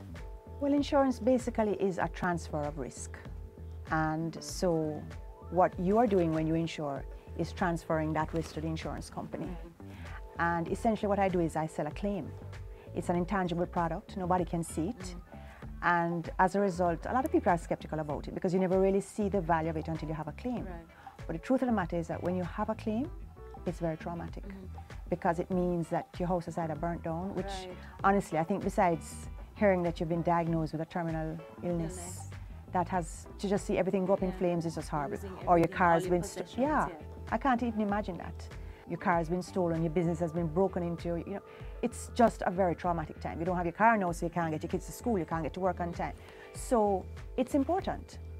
Or whether it's health insurance, because you need that to be able to, you know, fund your medical bills and so on. So that answers the question in terms of why is it important. I think generally the public is skeptical. And I think the industry is partly to blame, but they're also to blame, because the truth of the matter is nobody reads the fine print. Right. If I asked you if you've read your motor policy, I'm sure you're going to tell me no. Nobody reads it. And so when you have a claim, it's a big surprise. And so I think it's very important that people's expectations are realistic, and it's something that I try to preach in my office. When somebody comes with a claim, you have to let them know from day one what to expect. And when you're selling that policy, it's important for them also to know, you know, there's going to be a deductible, there's an average clause. You have to let them know what is going to happen in the event of a claim. So I think to some extent, a lot of people are not receptive because they always feel that, you know, they get gypped when they have a claim. But the truth of the matter is they didn't take the time to listen and they didn't read the policy. Right. And on our part too, I guess sometimes we don't stop to explain it, which is why it's a good thing to have a broker, which is what I do. I'm an insurance brokerage, because the whole idea is that you're giving that personalized service and you're there to, you know, you're going to a big department store, there are people to help you. Right. But, you know, my brokerage is kind of like, I like to describe it as a boutique broker. When you come in, it's personalized. Because when you go into a boutique, people are running around helping you. Yeah, so it's important to explain exactly what to expect.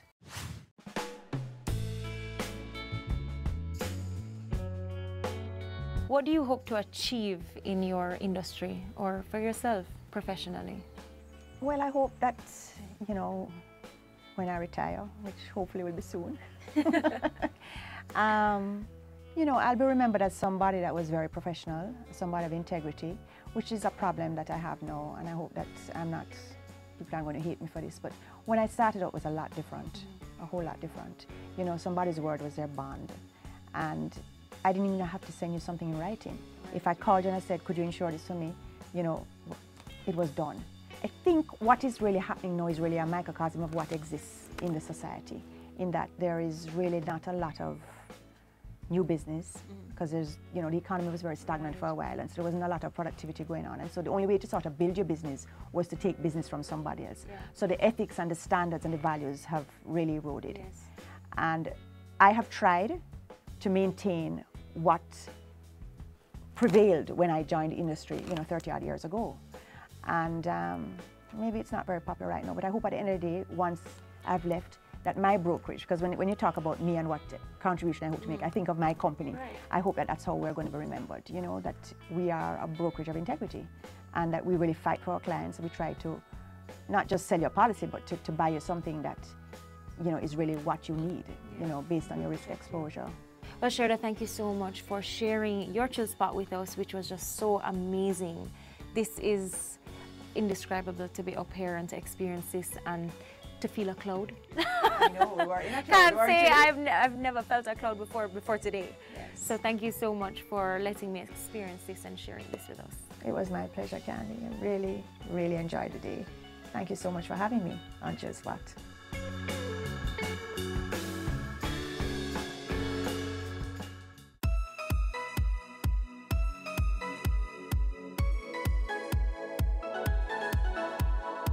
We've come to the end of another episode of Chill Spot, where we got to know more about Sherda Dujan, Vice President of Administration at Thwaites Finson Sharp Insurance Brokers. Sherda told us all about her 9-to-5 and what she does to escape it all. Join us for another episode next Friday, and until then, I'm your host, Candy. Bye. We went to Mona Prep together. And so did Eleanor. As in not parents of, you went to Mona We Prep. went to Mona Prep. And we were not in the first year, okay? Not the first cohort. No. Are you a big kitchen person? Do you like to cook? Stop. No. Tanika, ready?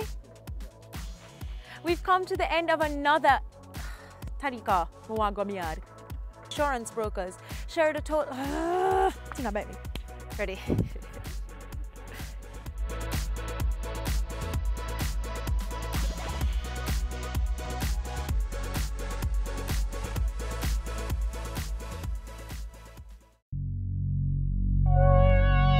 I I'm Shani Jaja, and you're watching Business Access.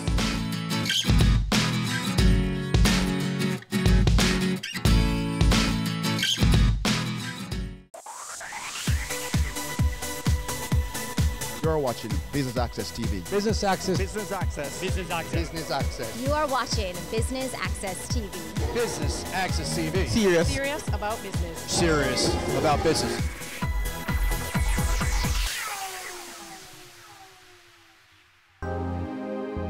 Welcome to part 2 of Business Access TV's coverage of Jamaica's largest electrical expo, the Electrical Expo right here at the Jamaica Pegasus, brought to you by Fosridge in partnership with Nexans and Siemens. I'm your host, Amita Prasad Webb. Please stay tuned for highlights.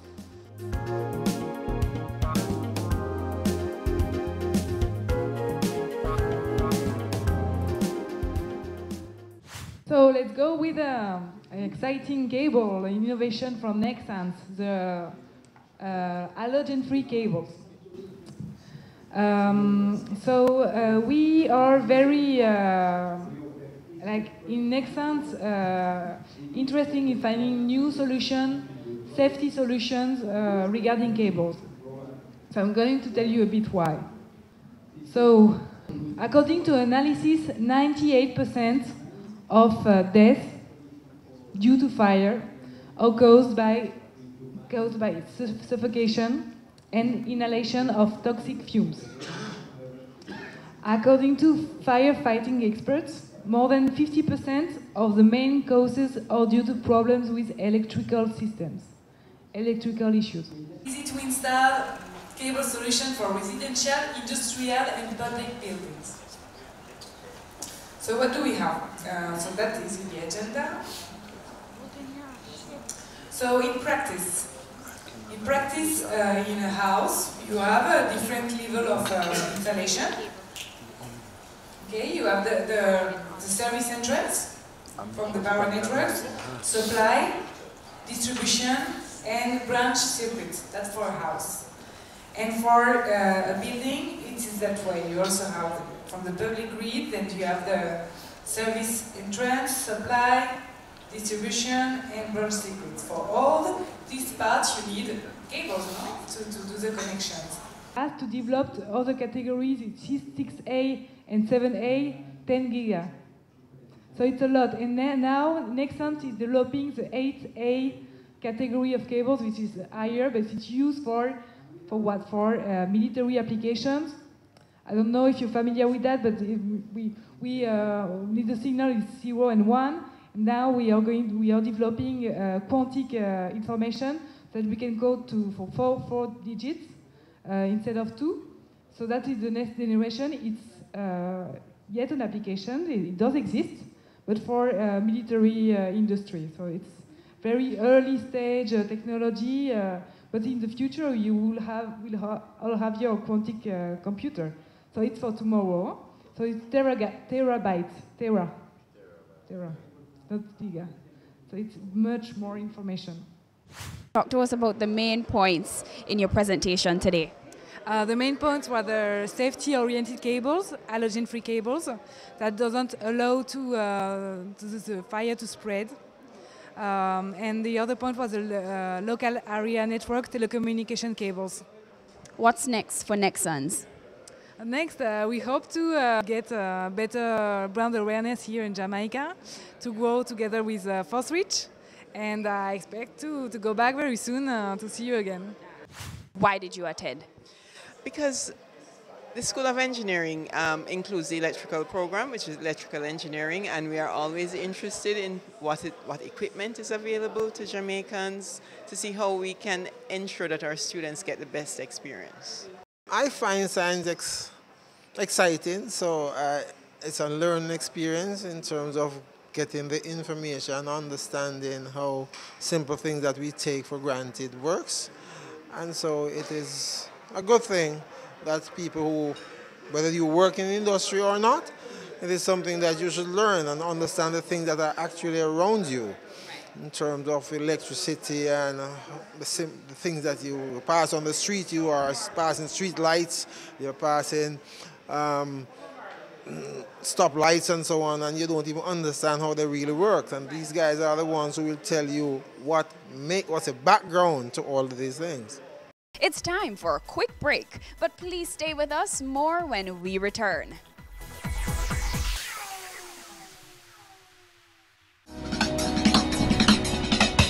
Cameo brings the creative industries to life. Highlighting creatives in different fields each week. Art. My life turns art, I breathe, I eat art. Fashion. Food. Without a customer, we're nothing but four walls. Music. Film. Cameo, only on Business Access TV. As the end of the year draws nigh and the celebrations begin, let us add some magic to the festivities with our BATV Christmas mix. Why settle for blah when you can have fa la la la la? 60 advertising spots, 10 for all spots. This $1.6 million package is all yours for only $45,000. Don't wait. Contact our sales team today and take advantage of this incredible offer. Our gift to you. BATV Christmas Mix. Offer valid until December 31, 2018.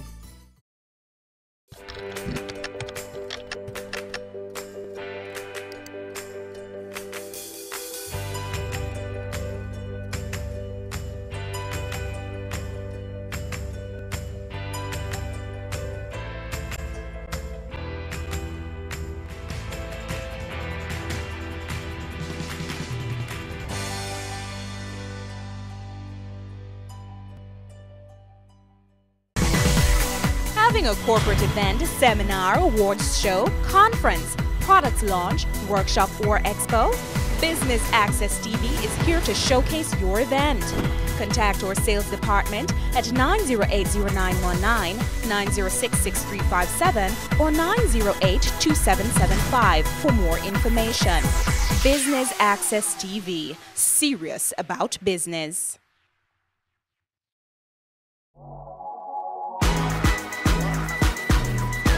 The Good Life, your trusted source for useful health and wellness information, lifestyle tips for the mind, body, and soul.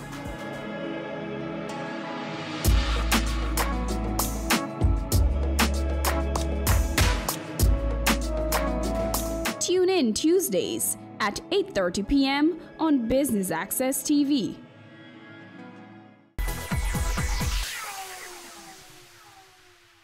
Welcome back and thanks for staying with us.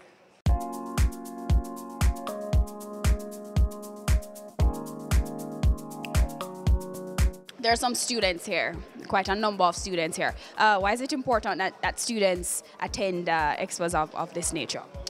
It is extremely important because one of the things I've found is that we're actually in the information age, but unfortunately people, we do not crave information the way I believe it was craved in times past.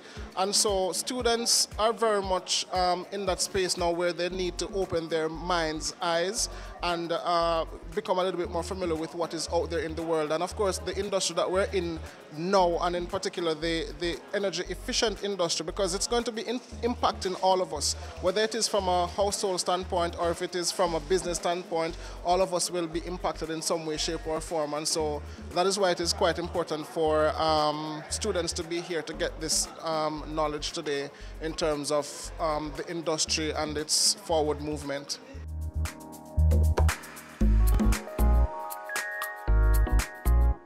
The information that's go across here today is very informative, and I learn a lot. I can take back all of this information, not just to the company, but also to my community. And I would advise that when we have program expo like this, a lot of business people who have maintenance managers should come and get all of these information so they can use it within the companies. In the morning, a person comes to me and asks me if this is the smallest size or which are the sizes of the starters. Actually, you could see the starters just have three sizes in the complete module for the 3RW55 and also for 3RW52, and both are less than 200 millimeters by tip, so it's very tiny. So that the bigger one for 560 kilowatts, it's size 4, it's just this size, right? And also these starters has the 3RW55 has this innovative application that if you lose in one line a pair of thyristors, it still works with two-phase control. Just this one, the 3RW55. It means this product is robust, it's versatile, and it adapts to your applications. Okay, for the soft starter is enough. Yeah, that's one question.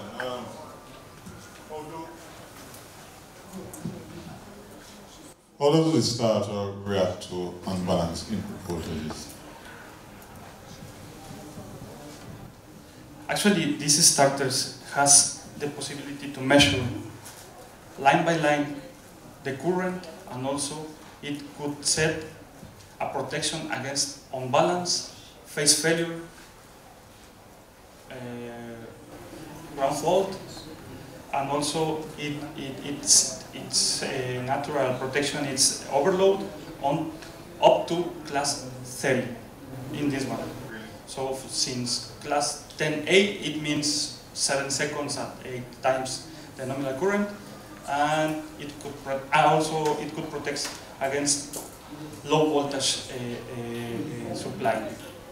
You said this lowest voltage it could supply, and it will respect that. This product has the possibility when you buy the Profinet solution, the Profinet module for the starters. That's an optional component. You are buying also a web server inside this component. So it means since your telephone, with your cell phone, you could access to the same web of this component, and you could check out which is the current, the instantaneous current, all the status, all the failures, and also you could check out if the unbalance status is, sorry? Yeah, with the web server. It's in parallel of the Profinet application. And also, it has a special application for the model with two ports of Profinet, that you could establish an open communications protocol, OPC, with other components, and also with an HMI without any PLC. So you could set almost up to 8 starters to just one HMI, the comfort panel version of Siemens, without any PLC. The communication will be directly with this one to this one. And with Profinet, of course, it's a rare communication. You need the PLC to display the status of the component in the panels. Let me say, this OPC application could be for local reviewing, and the Profinet could be for remote applications, remote reviewing, and that's the point. Talk to us about the main points of your presentation today. Actually, the main point of our presentation is the possibility to reduce cost and downtimes in the industry, and it's important for the attendees to stay in the conference, because they will realize how to do these downtime reductions, and also they will realize how to do it and where to do it. So it's very important to reduce the cost of the implementation of a project, and also for reducing the time, for example, of a stop pump and stop motor. Why is it important, or why is the information important for the attendees here today? Because this information is used to communicate these smart control panels with a very bigger concept that is the Industry 4.0 that Siemens is managing worldwide.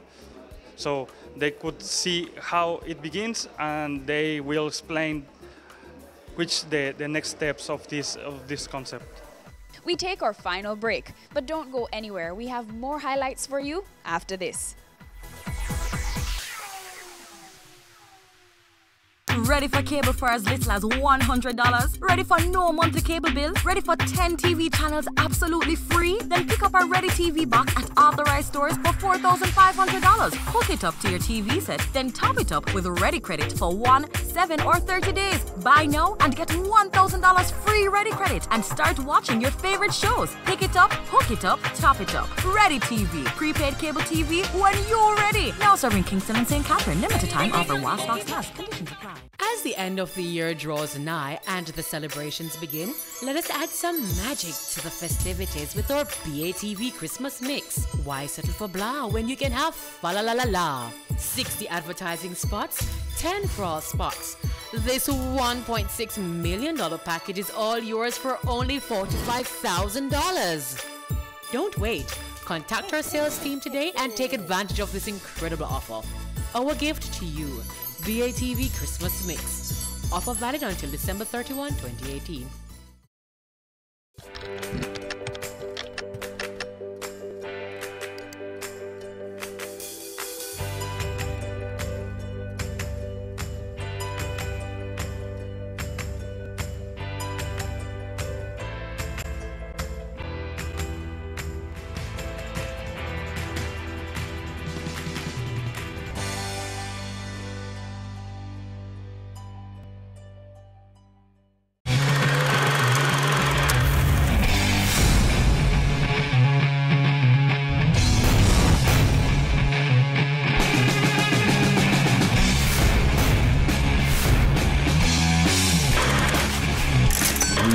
Grown from 20 million US to now having 800 million US dollars. Knowledge, skill, and professionalism. Those are my tools and my armor. It's a big men don't cry, right? It's a big men don't cry, right? We were being robbed some $531,000. I've been angry to the point where I feel like I would kill people.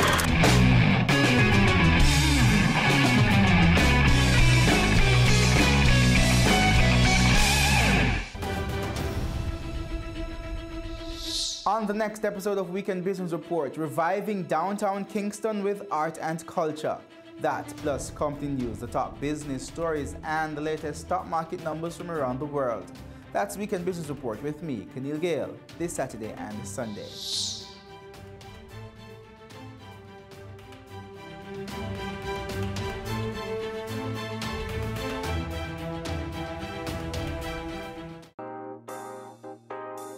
There's only one recommendation for funding that is ever going to come from me, and that is funding from a bank. This is the cost to build, and it includes every nail and screw for the building. Our motto is building communities, building a nation. Get in the know with the world of real estate with Business Access TV's Home Sweet Home, Sundays at 4:30 p.m.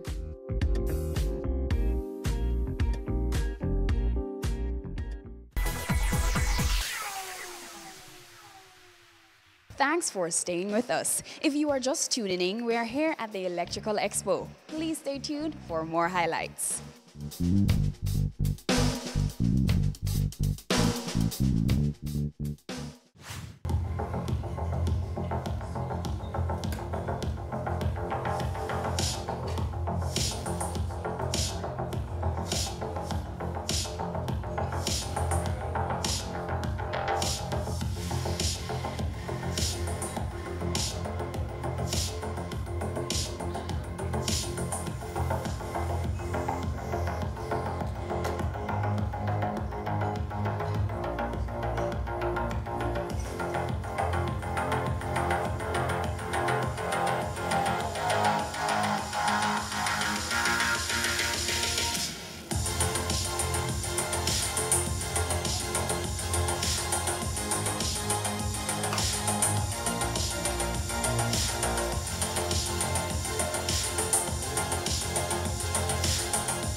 So what is the meaning of this new equipment? What is the objective that we have?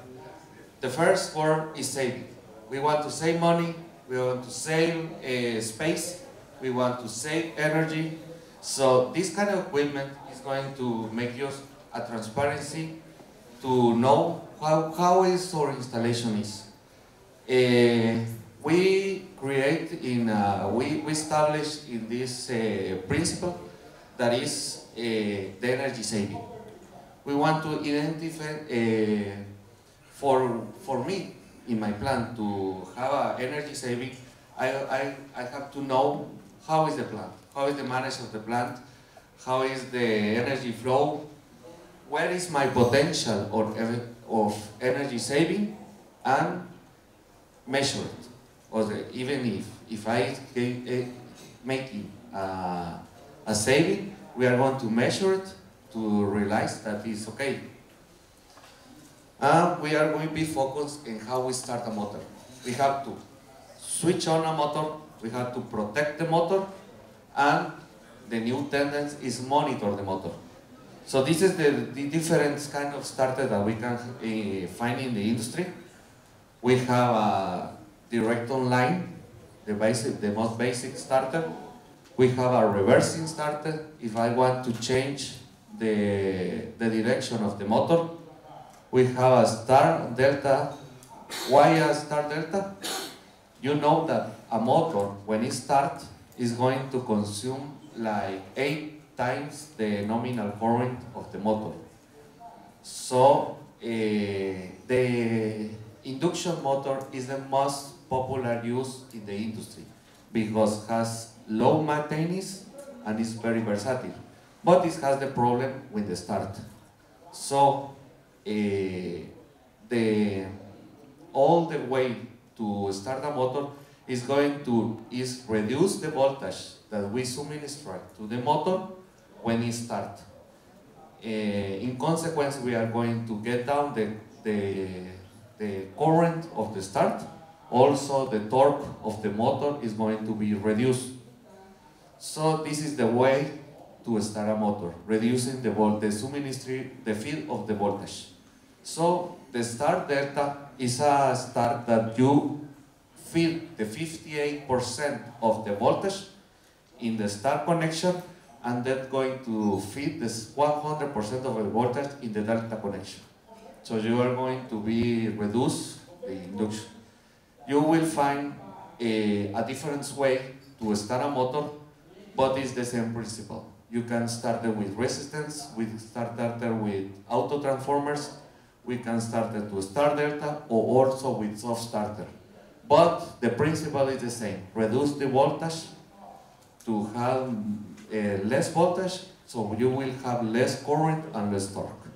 We present about the industrial controls, all the equipment required for manage a plant, an industrial plant, like industrial control cabinets, soft starters, contactors, a new line of push buttons.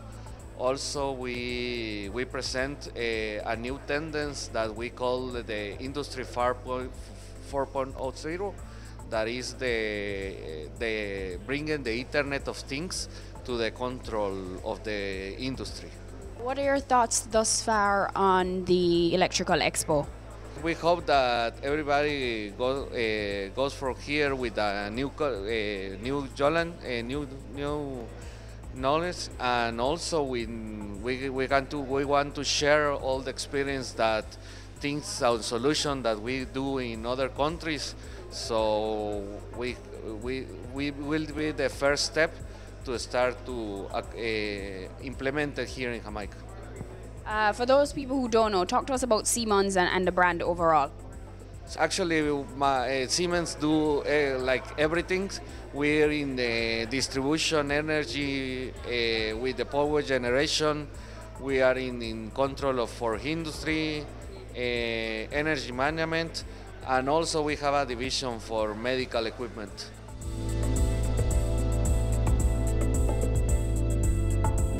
The School of Engineering includes the electrical program, which is electrical engineering, and we are always interested in what equipment is available to Jamaicans to see how we can ensure that our students get the best experience. We have some setups here in regards to what's available. What are your thoughts?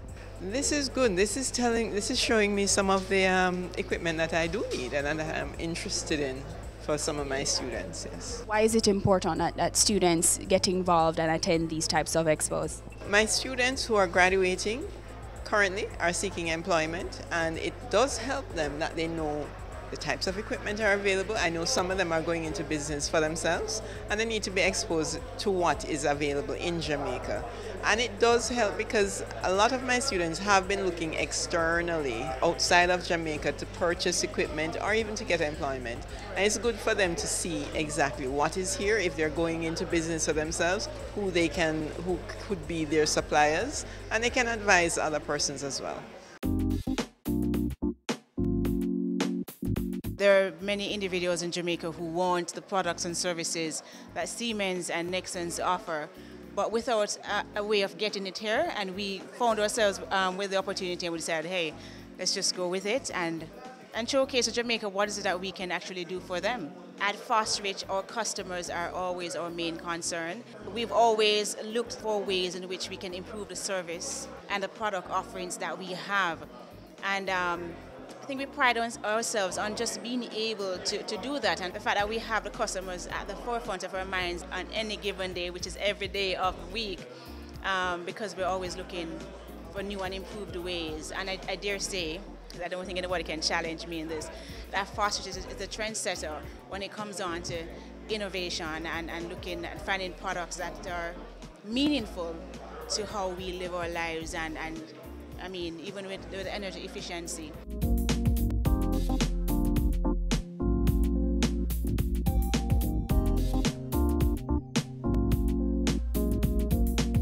And that brings us to the end of part 2 of our 2-part coverage of the Electrical Expo. I've been your host, Amita Prasadweb, and thank you for tuning to Business Access TV, serious about business.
The business community has suffered tremendously due to extortion. Some have not just lost their businesses, their jobs, but lost their lives.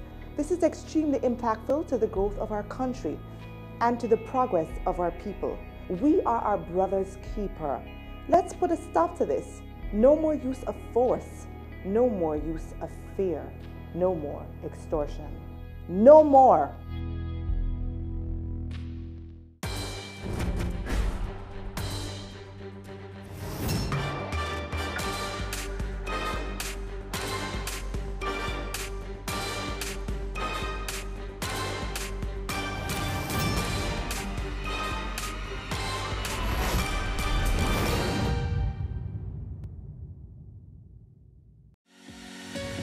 This week on The Good Life, the kids take over and showcase how important it is for them to keep fit and flexible.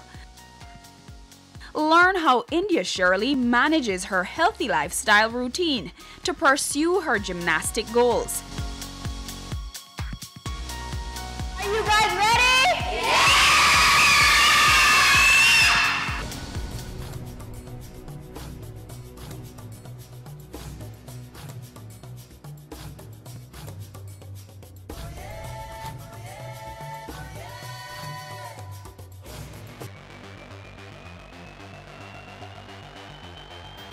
Hello, I'm India Shirley. I'm 12 years old and I love gymnastics. From an early age, India has understood the importance of exercise and keeping fit to pursue her passion for gymnastics.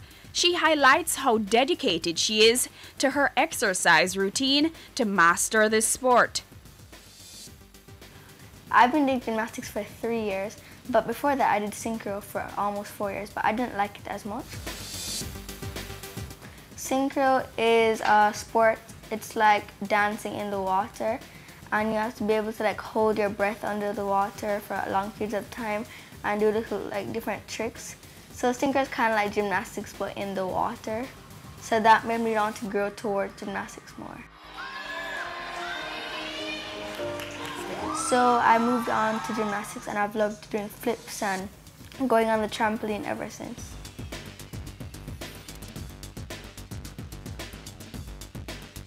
Every year for gymnastics we go to a competition that everyone gets to do, and it determines if you get to go to a higher level or not, if you have all the skills for that next level. Well, for the 3 years I've been doing it, I've gotten a lot of medals and trophies and ribbons.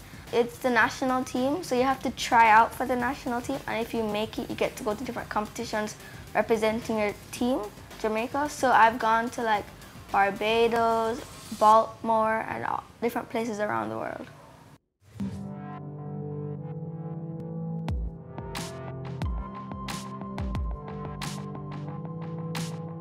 Well, healthy lifestyle means to me is like if you can eat properly and keep your body in a good shape, you'll be less prone to like injuries and like sicknesses. It's very important because if you don't have a good health lifestyle, you can get out of shape, and even it doesn't matter how like heavy or the weight you are, it just matters how if you can handle that weight that you put on. I train 4 hours a day, 5 days a week. Some days, like if I'm really like tired of stuff, I'll ask my mom and she said I can take a break from this time. And for summer, we do it 4 hours a day, 5 days a week. But in like the Christmas term, we normally do like 5 hours and like 6 days a week. Because December is closer to the competition like season, which is January throughout April, so we have to get more practice time in the days so we get like better scores at the competitions.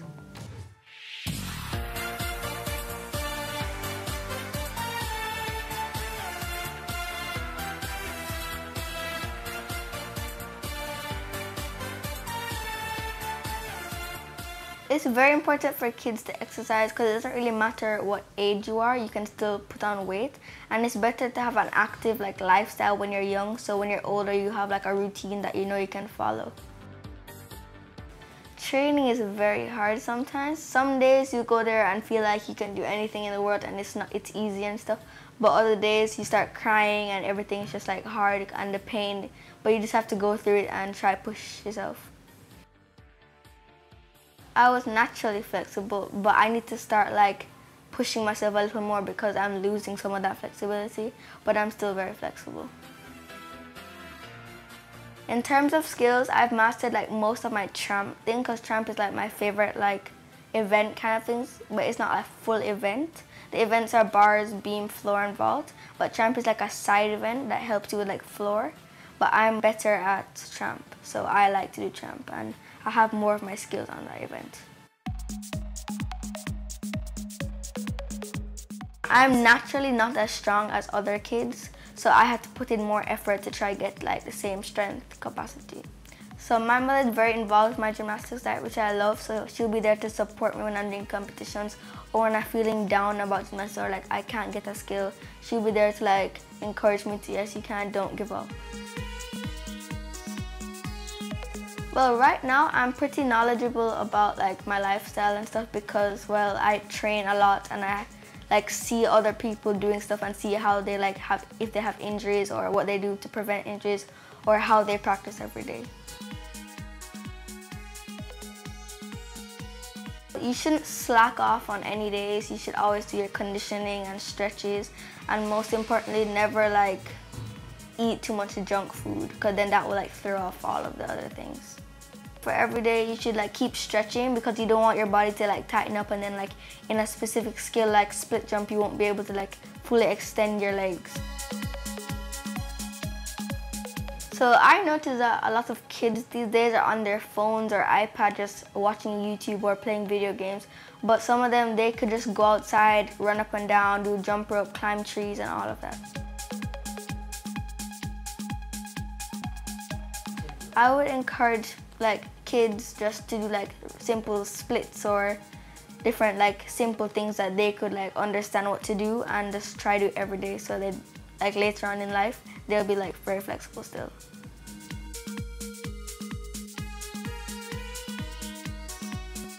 The positive results of me being an active like child, I don't get sick as much. I rarely ever get sick. I can do more things with my friends and I can go out studying. On your marks.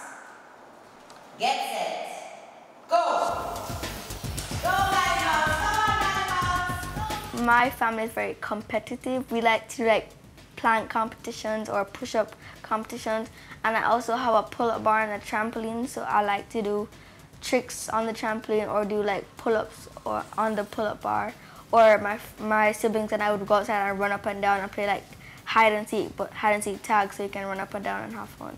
For those people who don't really have like things like trampolines or pull-up bars, you could use like a grill in your house and maybe like do pull-ups on that, or you go to like a door like frame and do like different like things. You can just be creative with your mind and try to figure out something to do. Although India's very active lifestyle stems from her love for gymnastics, she underscores the other benefits of introducing the sport to kids, as well as her intentions for the sport. Despite gymnastics being a minority sport, it can still carry us places. Like, for example, Tony Ann Williams, she's a great gymnast that has gone to the Olympics for Jamaica.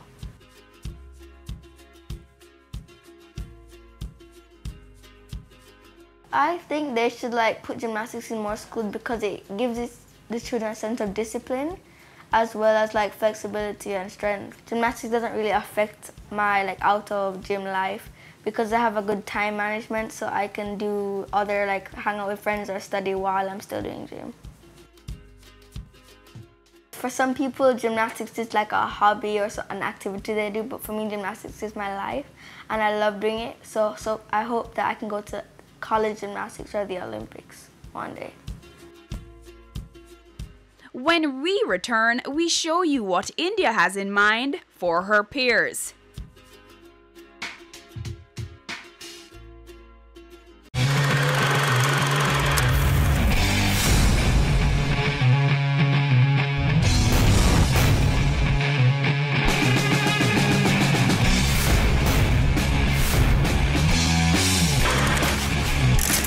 Have grown from 20 million US to now having 800 million US dollars. Knowledge, skill, and professionalism. Those are my tools and my armor. It's a big men don't cry, right? It's a big men don't cry, right? We were being robbed some $531,000. I've been angry to the point where I feel like I would kill people.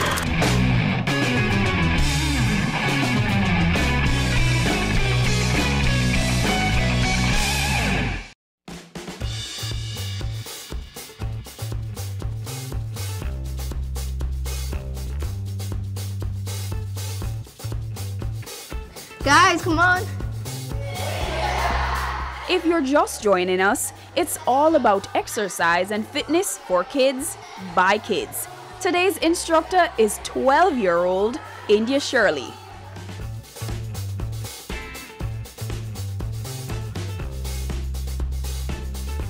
Are you guys ready? Yes! Catherine, are you ready? Yes! Kiana, are you ready? Yes! Okay, Okay, this is the warm-up before the workout.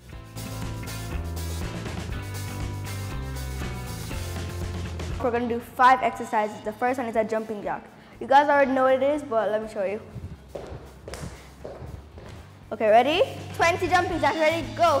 1, 2, 3, 4, 5, 6, 7, 8, 9, 10 more. 1, 2, 3, 4, 5, 6, 7, 8, 9.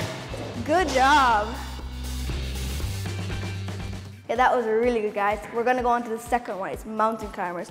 So you're gonna go into a hollow body position, leave your legs open a little bit, and then you're gonna put your shoulders over your hand, and you're gonna go 1, 2, 3. Ready? Yeah! Ready? Go into the hollow body position. We're gonna do 10, guys. Ready? Remember, keep your shoulders over your arms. Ready? Go. 1, 2, 3, 4, 5, 6, 7, 8, 9, 10. Good job. Okay, guys, we're gonna do a top jump burpee with 5 push-ups. Let me demonstrate. Okay, about 5 push-ups. Ready? And it's gonna be 2 sets.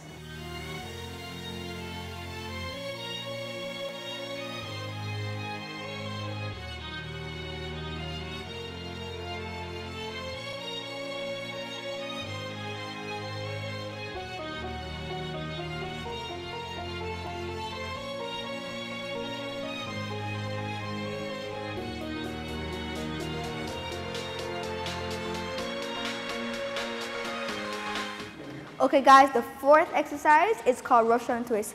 So you're gonna go on the floor like this. You're gonna cross your knees and keep your knees together. You're gonna bring your hands on each side. Okay? Are you guys ready? Yeah! Let's go. Ready? 1, 2, 3, 4.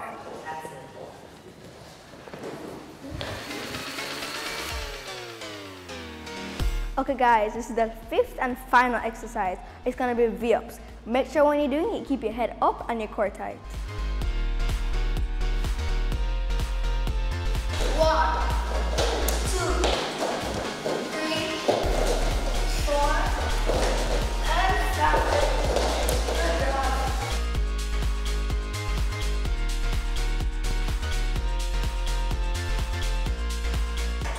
That was round 1. We have 2 more rounds, so in all, it's 3 rounds. We're gonna start with box jumps. Ready? Go. Lower, 2, 3, 4, 5, 6, 4 more, 7, 8, 9, finish. Okay, guys, we're gonna do tricep dips. It's a rep of 10. Ready? 1, 2, 3, 4, 5, 6, 7, 8, 9, 10. Good job, guys. Okay, guys, we're gonna do single leg squats. I'll show you how to. So you're gonna extend one leg, sit, put both legs in, stand. It's 10 reps on each leg. Come on, guys. Go. 1. Same leg, guys. 2, 3, 4, 5, 4 more, 3 more, 2 more, and last one. Good job, guys. Next leg. 10, 9, 8, 7, 6, 5 more, 4 more, 3, 2, and finally 1. Okay guys, we're gonna do plank press ups. So you're gonna start here. You're gonna keep your hips square, open your legs a little, go down, and back up. 10, okay, ready guys? 1, 2, 3, 4, 5, 6, 7, 8, 2 more, 9, and 10. Good job guys. Next we're going to do leg up and over. You're going to sit on the right side of your box. You're going to bring your arm back. You're going to bring your leg up and over, up and over. It's 10, ready? 1, 2, 3, go. 1, 2, 3, 4, 5, 6, 7, 8, 9, and 10. Good job, guys.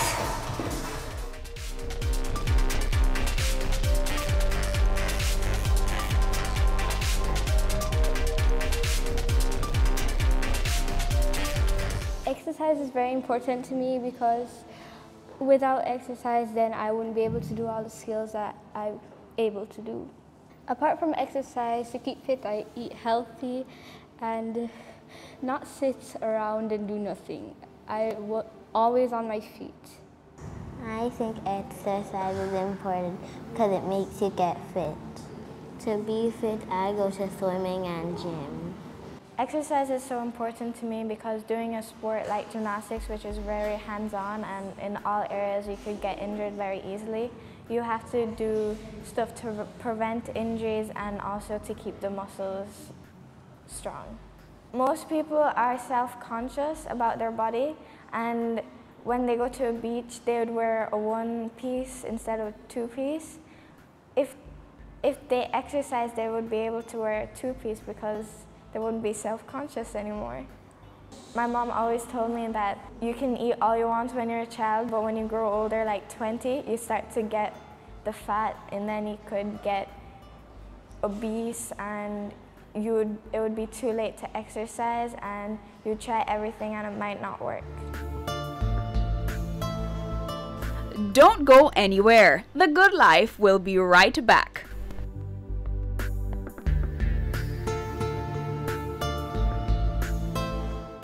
Business current affairs you can relate to. Frank, credible discussion. On Point with Kalila Reynolds and Dennis Chung. Dissecting the issues, offering solutions to Jamaica's challenges. On Point, Thursdays at 8 p.m. on Business Access TV.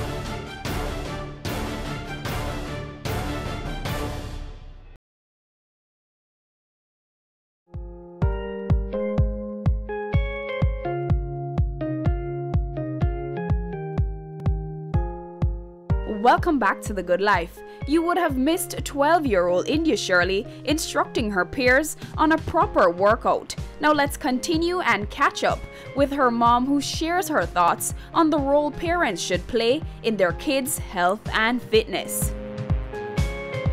Legs in front. Flexion. Taller backs. Hands up.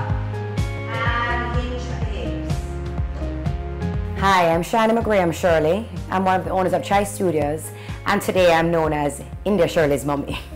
Open your legs, point the toes, elongate the backs, pancake stretch, all the way up. Fingertips, walk your hands in. We're going to go again. Back straight, don't look at me, look at India.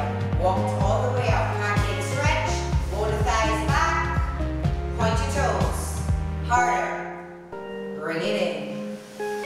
India has always been an extremely active and competitive child. Don't ask me where to get this competitive thing from, right? In our household, everything is a competition. From the kids are 2 years old come right up.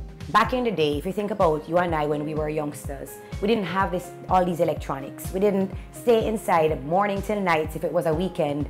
We were outside running up and down and ramping. You were climbing trees. You were papa licking on the ground. It was always something using your bodies. So you find that kids who came from a generation that were more active, they actually have a fitter and healthier lifestyle. They're not as susceptible to the diabetes, the stress-related heart issues. But for those who have become very sedentary in their lifestyle, which is now the trend and what we're seeing with our youngsters, anybody between the age bracket of 7 and 18, it's been a very sedative lifestyle. It's affecting them. We have a lot of obesity with our children. They're putting on weight. We have a lot of childhood diabetes creeping in. And I think we need to really break it. Go outside, run up and down, have challenges with each other. The one bag of bend down, Stucky and Bull in the Pen we used to play, our kids don't even know about those games anymore. Start having those true interpersonal relationships. Meet up with your friends and physically go do something. Go to the beach and actually swim. Go and run up and down outside. You can have fun physically doing things. I'm a believer in kids live what they learn. You have to lead by example. My kids have seen me.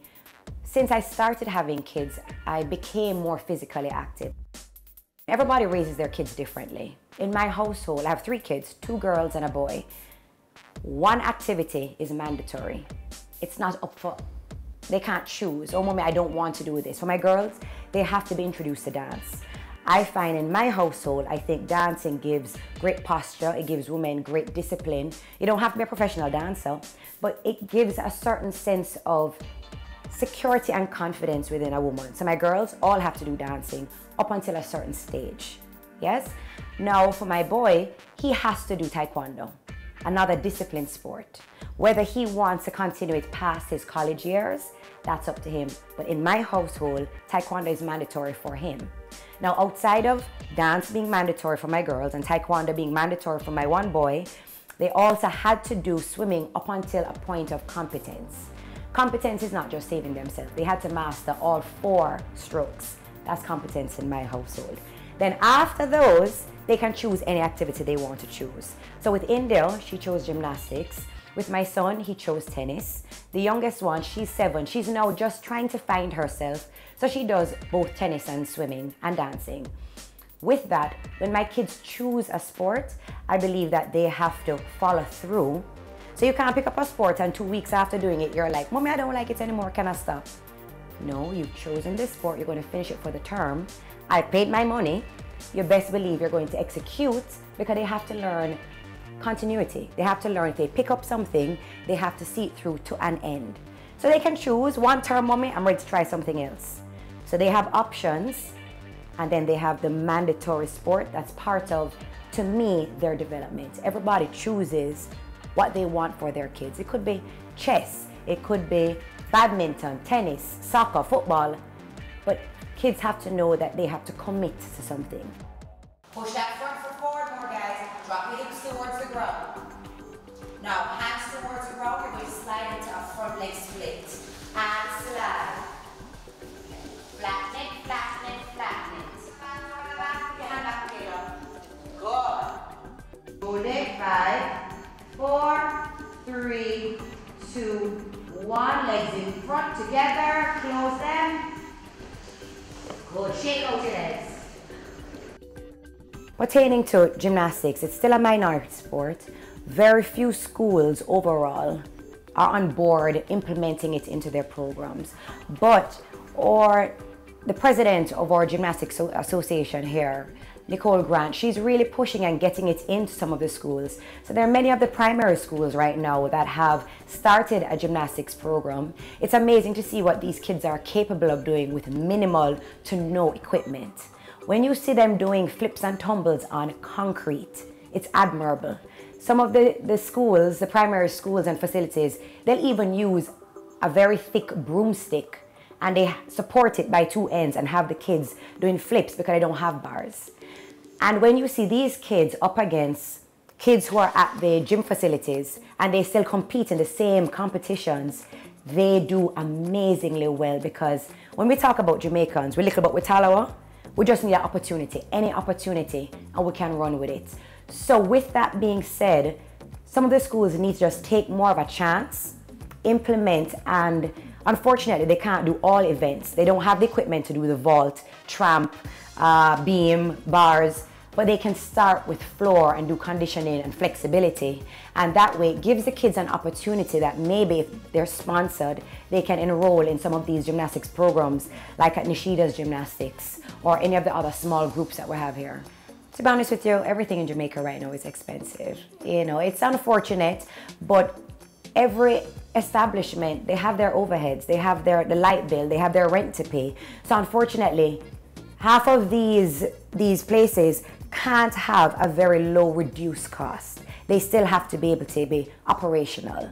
So it's a fine line and it's a balance. I know places, let's say like Nishida's, there's another gymnastics school, Jamaica Gymnastics or Ishimoto's. Many of them, they do offer programs to sponsor children if they feel that kids do have the ability.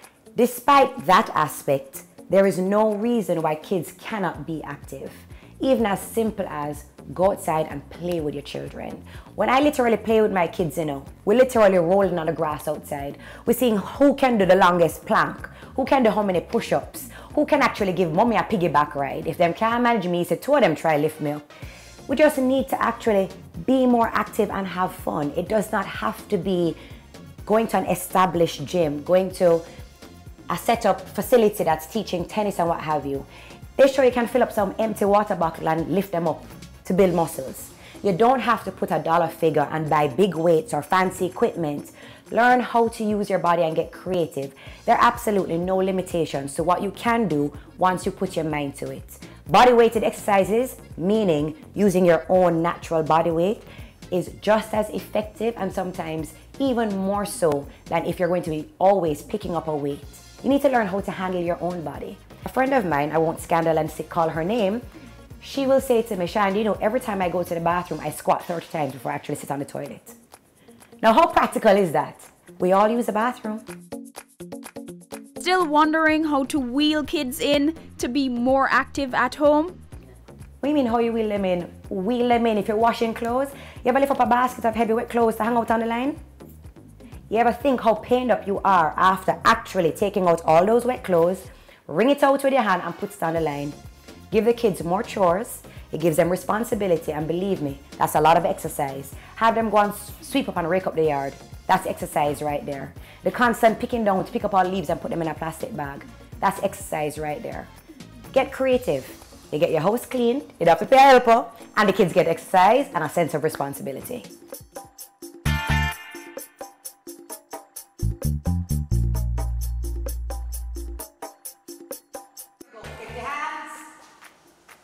Keep your legs together. Everybody up. Press, press, press. Straighten those legs.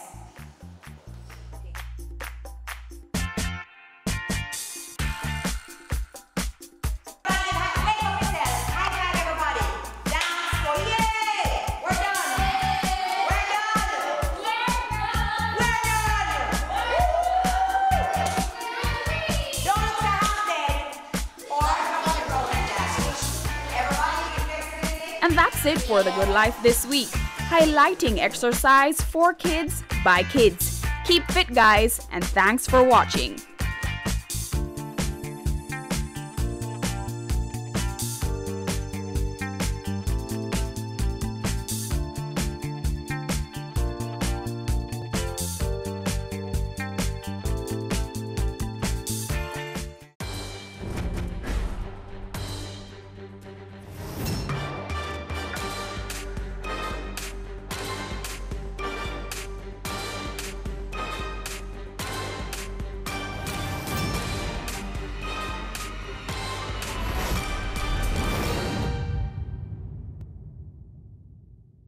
Thousands of years ago, the ancient Chinese employed Kung Fu, a movement therapy to relieve pain.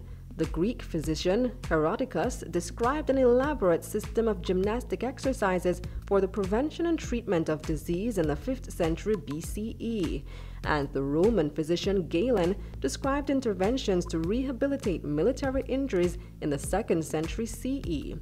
Essentially, people have always found ways to deal with pain, but it was not until the beginning of the early 20th century that a specialty area in modern medicine called physiatry, or physical medicine and rehabilitation, was formed. The area is still relatively new to Jamaica and even the Caribbean, so this week we hope to shed some light on the career by looking at the path Dr. Paula Dawson took to become a physiatrist, presently the only one in the country.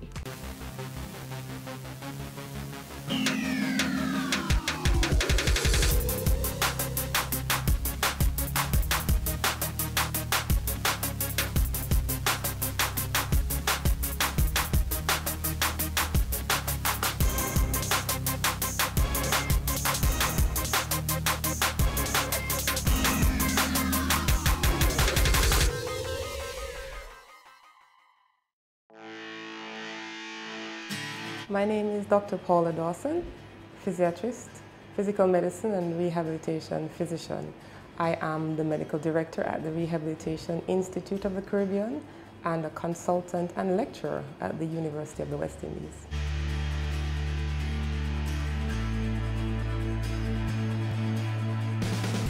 I have always been interested in sports. I went to Mount Alvernia High School in Montego Bay.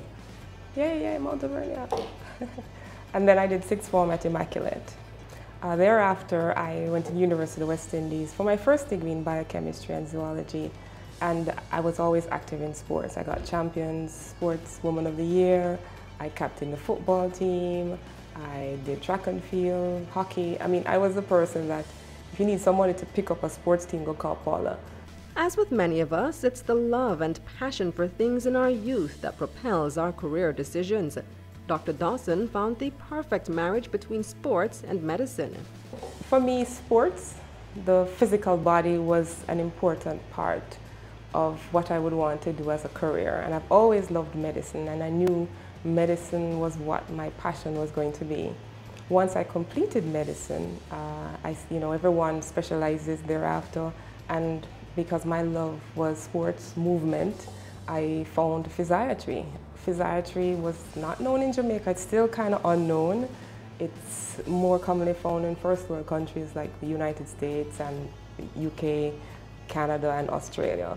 And a physiatrist is the person who would deal with musculoskeletal, so muscles and bones and tendons, along with the other doctors, orthopedic surgeons. But we are the physicians that look at, I don't want to make it too technical, but biomechanics.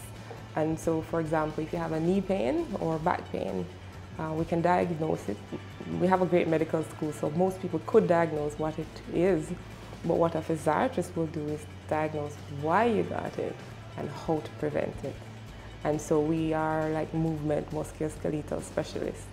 You're not only working with injuries from athletes or regular weekend warriors like you and I who are not competing, but you get to treat anybody with pain or with dysfunction.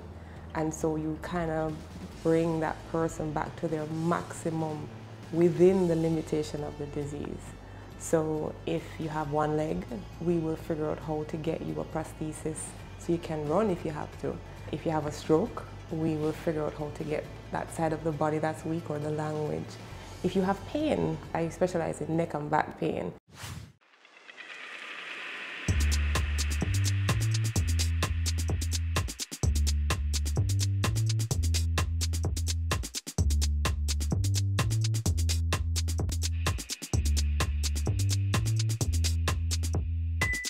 When I was about to leave, I went to Professor Errol Morrison. He was the Pro Vice Chancellor at the time at UWI. And I actually went to him and I was like, Prof, I want to do this area, and people are telling me don't do it because you won't find a job when you come back. And he's like, nonsense. He said, go and be a pioneer. I said, you will always find work. People will always have pain. People will always want improvement in function. And with his advice, and I spoke to a few other people, the current principal of the University of the West Indies, Archibald MacDonald, he was head of surgery at the time, and he was a mentor to me. And I spoke to him, and I wrote a letter to him, and I'm going away to the physiatry, can I get a job when I come back? And they're like, yeah, yeah. So every single year, I would write the head of surgery, the dean of medicine, and the principal. It was Kenneth Hall at the time. And I said, okay, I have 2 more years left. I have 1 more year left. So I would always write them, just because I always knew I wanted to come back home. I got several job offers. In fact, the recruiters are still emailing me for jobs in the States, because physiatry is a good area, it's a good career. Let's examine a typical day in the life of physiatrist Dr. Paula Dawson. On a day-to-day basis, I'll go to UWI and work at my clinic or teach, and then I'll come to my office, regular doctor's office hours. You know, you have your patients come in, you examine them. I have a day where I actually do procedures, what we call it interventional spine. So on the X-ray guidance, I will inject whatever it is around the spine to help to relieve pain, to improve function. I inject different things into muscles to help them to move, or in joints. You can have joint injections for pain control, for inflammation control. So my day-to-day is my clinic at UWI, teaching at UWI, working at the Rehabilitation Institute of the Caribbean, regular doctor's hours, and then my theater hours, where I actually go into the operating theater and I'll do procedures.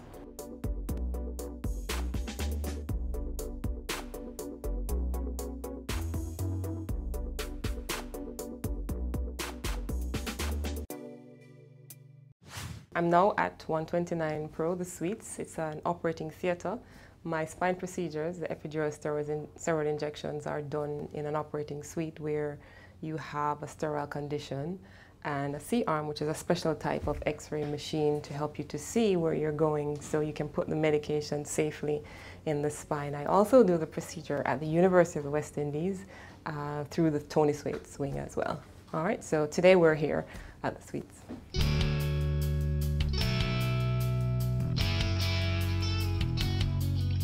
So we're going to take you in theater and see how we can help you today. Okay. All right? Good.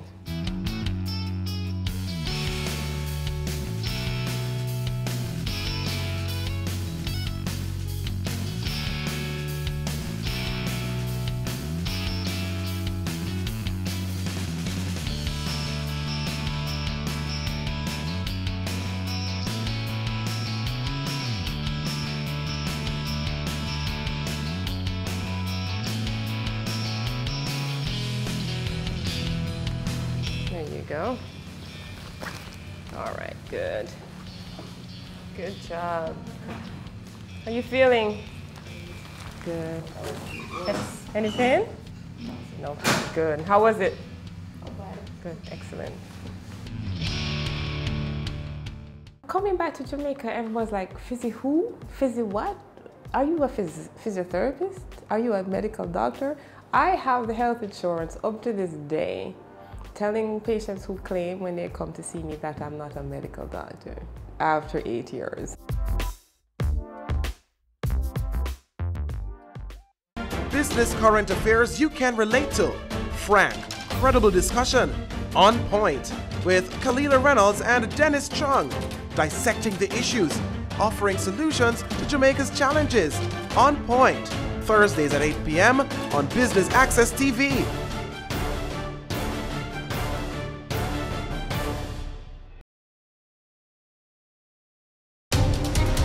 Taking you beyond our shores, across the region and around the world. Every week, BATV gives you in-depth reporting on the major stories that gripped headlines in the Caribbean and on the international scene. Join us Sundays for This Week Abroad. Business Access TV, serious about business at home and abroad.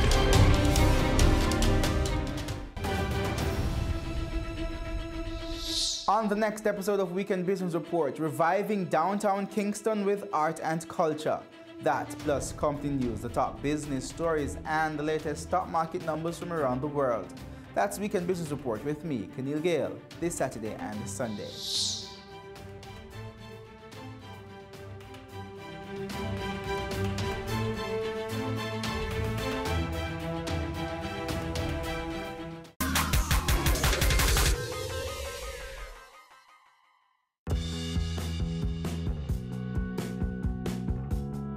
Yes, why not? I have to do it health, you know. All the people that feel back pain and neck pain, I don't know where to go. See, so if that you have a place where can I get that good for Jamaica people? Because right now I feel all type of pain. Back pain, back pain, all type of pain. Yeah, like because most of the time I have pain and doctor tell me that say like those things somebody can massage you. That would be good if you have a place where you can deal with all of them things there. Which different from even public and even UC, as in going public they make you wait for long hours and things, as in back pain, there. But you say foot and what you call it now, joints, that is taking over Jamaica. We need somebody can fix that. If that somebody can fix that, that's all the money I gonna make.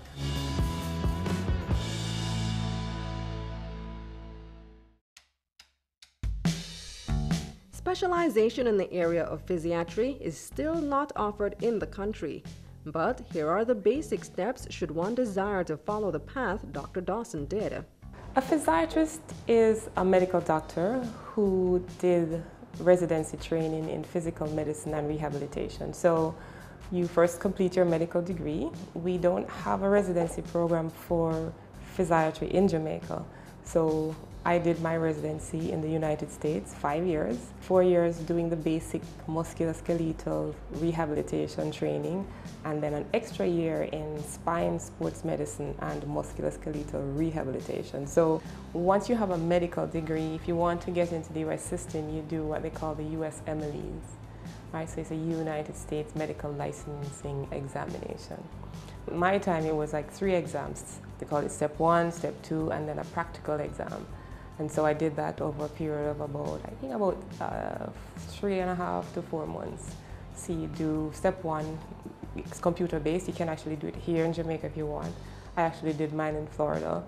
And thereafter, the practical exam, you have to fly to a site where they actually have regular people who act as patients. You have to show them how you can examine, you have to take a history, and you have to make a medical plan of management. So the requirement is a USMLE, you have to pass the board, so you're now able to practice in the United States. Once you're finished with that and finished with the residency, you now are board certified to practice physical medicine rehabilitation. After completing medical school at UWI-Mona and passing her MLEs, Paula took the next step to begin her residency, which meant being more exposed to her area of specialty. Thanks to the Student Loan Bureau, and I encourage everyone to pay back their student loan, through the Student Loan Bureau and scholarships, I was able to pay for medical school here in Jamaica and family as well. But once you get into a residency program, you actually have a job, so you earn. I did my residency in New York, Long Island Jewish Medical Center, Albert Einstein Graduate School of Medicine. And so I did my first year in general surgery and I loved it. Doing real hands-on work is usually a part of training in the medical field. Practicing overseas can pose a myriad of challenges, but here's how it worked out for Dr. Dawson. Our training at the University of West Indies is amazing. Your character is built. You know, you work hard, long hours, so you're well trained. You're trained to work under stress, under pressure, without sleep. Once you went to the United States, they have regulations that you can't work over 24 hours, which is kind of, for someone coming from a Jamaican system, is good. You know, it was hard work. I can't say it was easy work. It was hard work, but it wasn't challenging work because coming from Jamaica and the University of West Indies, you're well trained. After residency, there comes a fellowship period. Rehab Institute of Chicago is #1 rehab institute in the US. since 1991, and it's top for training, and they don't take international graduates. The fellowship spots that they have, only 2 fellowship spots are usually given out each year. And so I said, okay, I'm just gonna apply for the fun of it. I was driving one day on the highway and they called, and long story short, they said, can you come tomorrow to Chicago for an interview? I'm like, sure. Went for the interview, and by the end of the week, I was given the post. They said, we have 2 spots, you're our #1 pick, do you want it? And I said, of course. Dr. Paula Dawson completed her studies in the United States, but remained committed to returning home to pioneer the physiatry profession. So I loved Chicago, but I could not wait to come home. There's no place like home. Through dialogue and email, I was offered a job. I came back to Jamaica without a contract. But when you have someone like Professor McDonald and Professor Ivor Crandon, these are the guys who say, listen, physiatry, and they're forward-thinking, pioneering men. They know that the University of West Indies is a training facility, and physiatry is an integral part of medical training, and they had the vision, and they knew that they wanted that specialty there. In 2008, physiatry was introduced as a specialty at the University of West Indies. I must mention though that I am not the first physiatrist to be in Jamaica. There was another lady, and I came many years after her though, but she would have been the first. Through Dr. Dawson's work at the University of the West Indies, some amount of success has been made in highlighting the area of physiatry and the need to have more specialists. Coming back to Jamaica, everyone's like, physio who? Physio what? Are you a physiotherapist? Are you a medical doctor? I have the health insurance up to this day, telling patients who claim when they come to see me that I'm not a medical doctor after 8 years. And so physiatry is still not a known specialty in medicine. But even in the hospital, even though, which is a campaign that we're on to see how best we can make more people aware of physiatry. One of the ways that we have done it, and this is the dean, the current dean, Dean Fletcher, Horace Fletcher, they've incorporated physiatry in the curriculum for medical students and for physiotherapy students as a part of the course. So I teach one course in each area. And so we introduce the medical students to physiatry, and we also introduce the physiotherapy students to physiatry. The wonderful thing with that is I have at least one student from each class over the last 8 years who wants to do physiatry. I didn't have that opportunity as a medical student to know even what physiatry is, and now the medical students have the exposure of a physiatrist and being able to talk to someone about the area of physical medicine and rehabilitation, and the fact that we have one student in each class who is interested in physiatry is remarkable. And so I'm hoping for them to hurry up and come back. I hope they don't stay in the States, because you can get good job offers there, but I hope they come back, because you can only build and grow and be better. I mean, I have one child who said, we asked him what's his favorite hobby, and he says, my favorite hobby is walking, what we take for granted. So just the quality of life that you can bring to people, I would say, is my high point.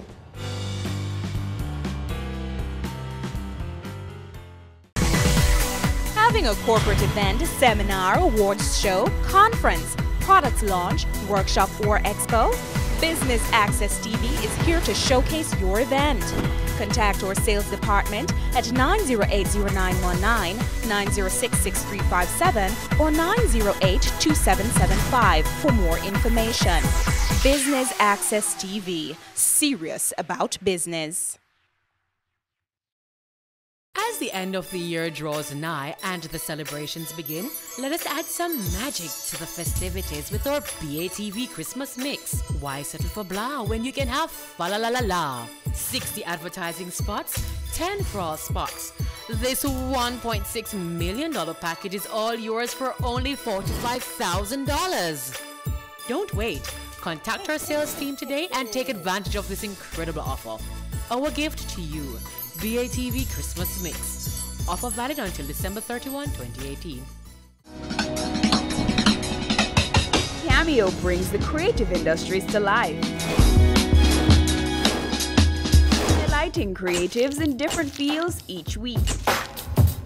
Art. My life turns art. I breathe, I eat art. Fashion. Food. Without a customer, we're nothing but four walls. Music. Film. Cameo, only on Business Access TV. Go for God Family Church. Today's message is for those of you who thought that Jesus was finished. Inspiring messages. I'm here to tell you today that you are excellent. God is excellent. Empowerment from biblical motivation. To be glorified means to endow with authority. A woman is a powerful, creative being. Join Pastor Christopher Morgan and the Go for God team as we go for God.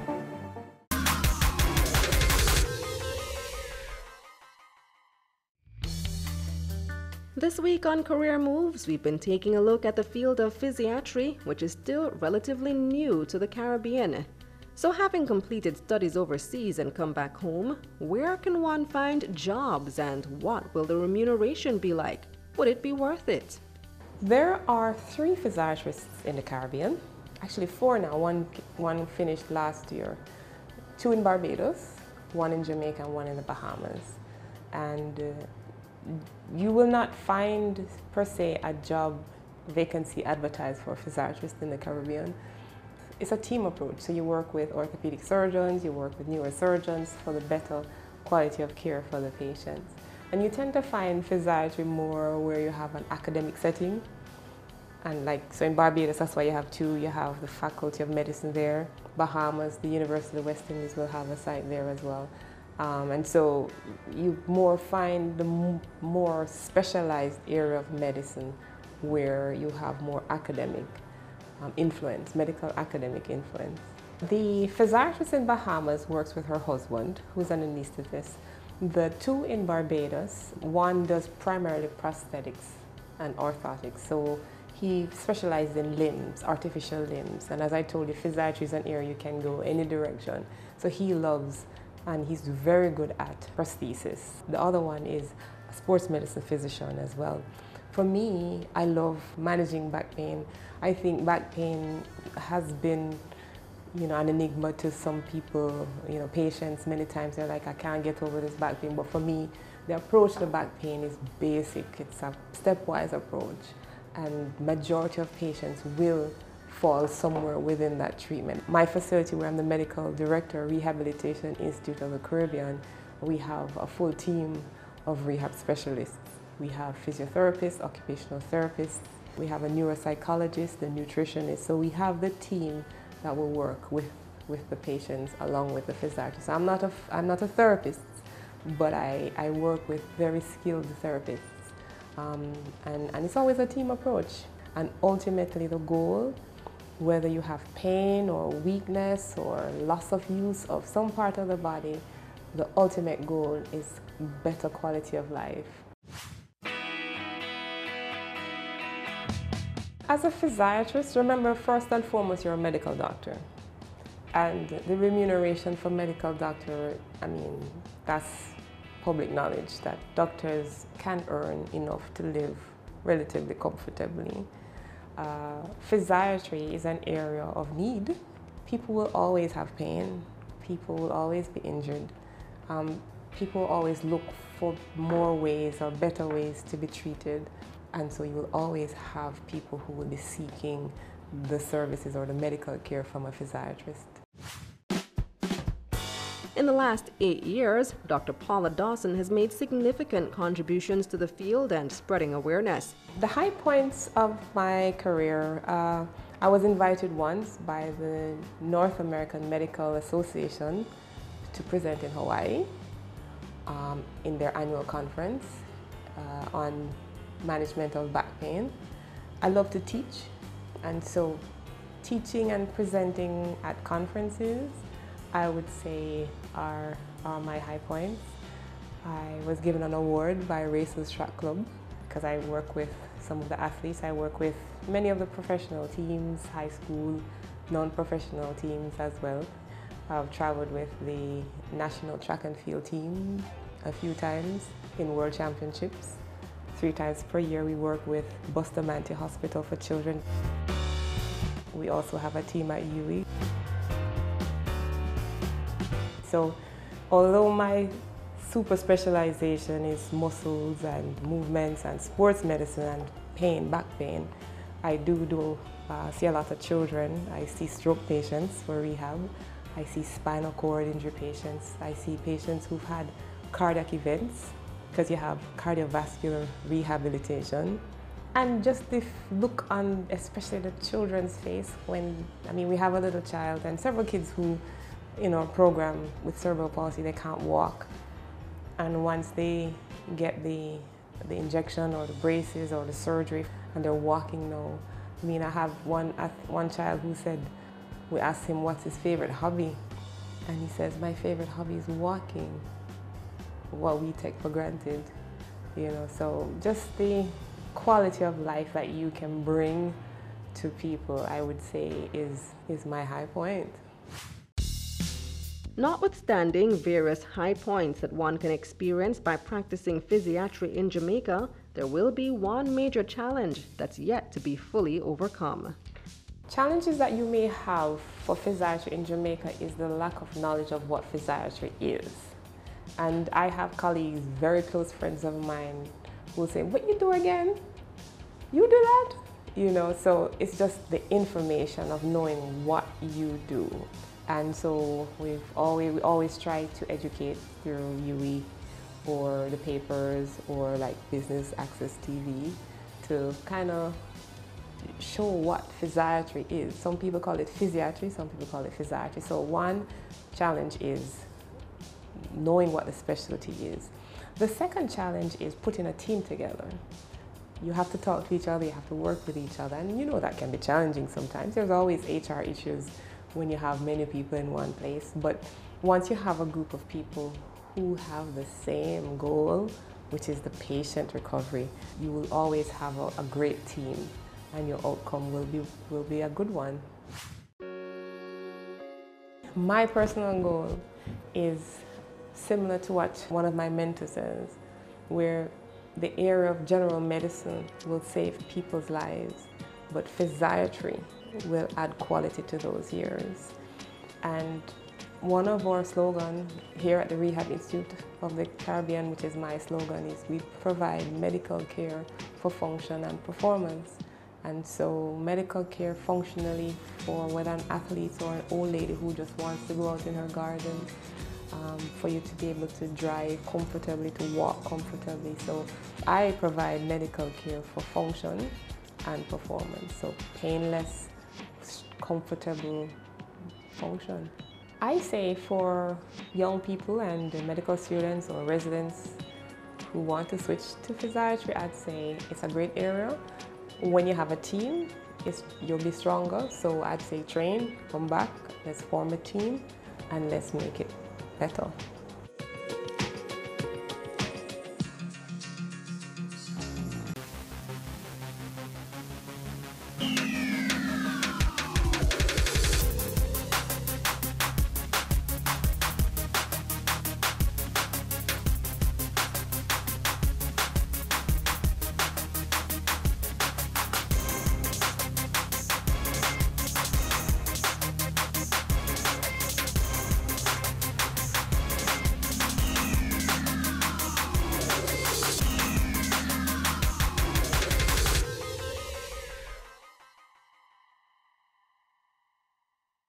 They say it takes a village to raise a child, but the world will one day need the leadership of that child. The time you spend with your child matters. It stimulates their minds and shapes the way they act. Talk with your children. Help them to better understand the world around them and to value what is truly precious.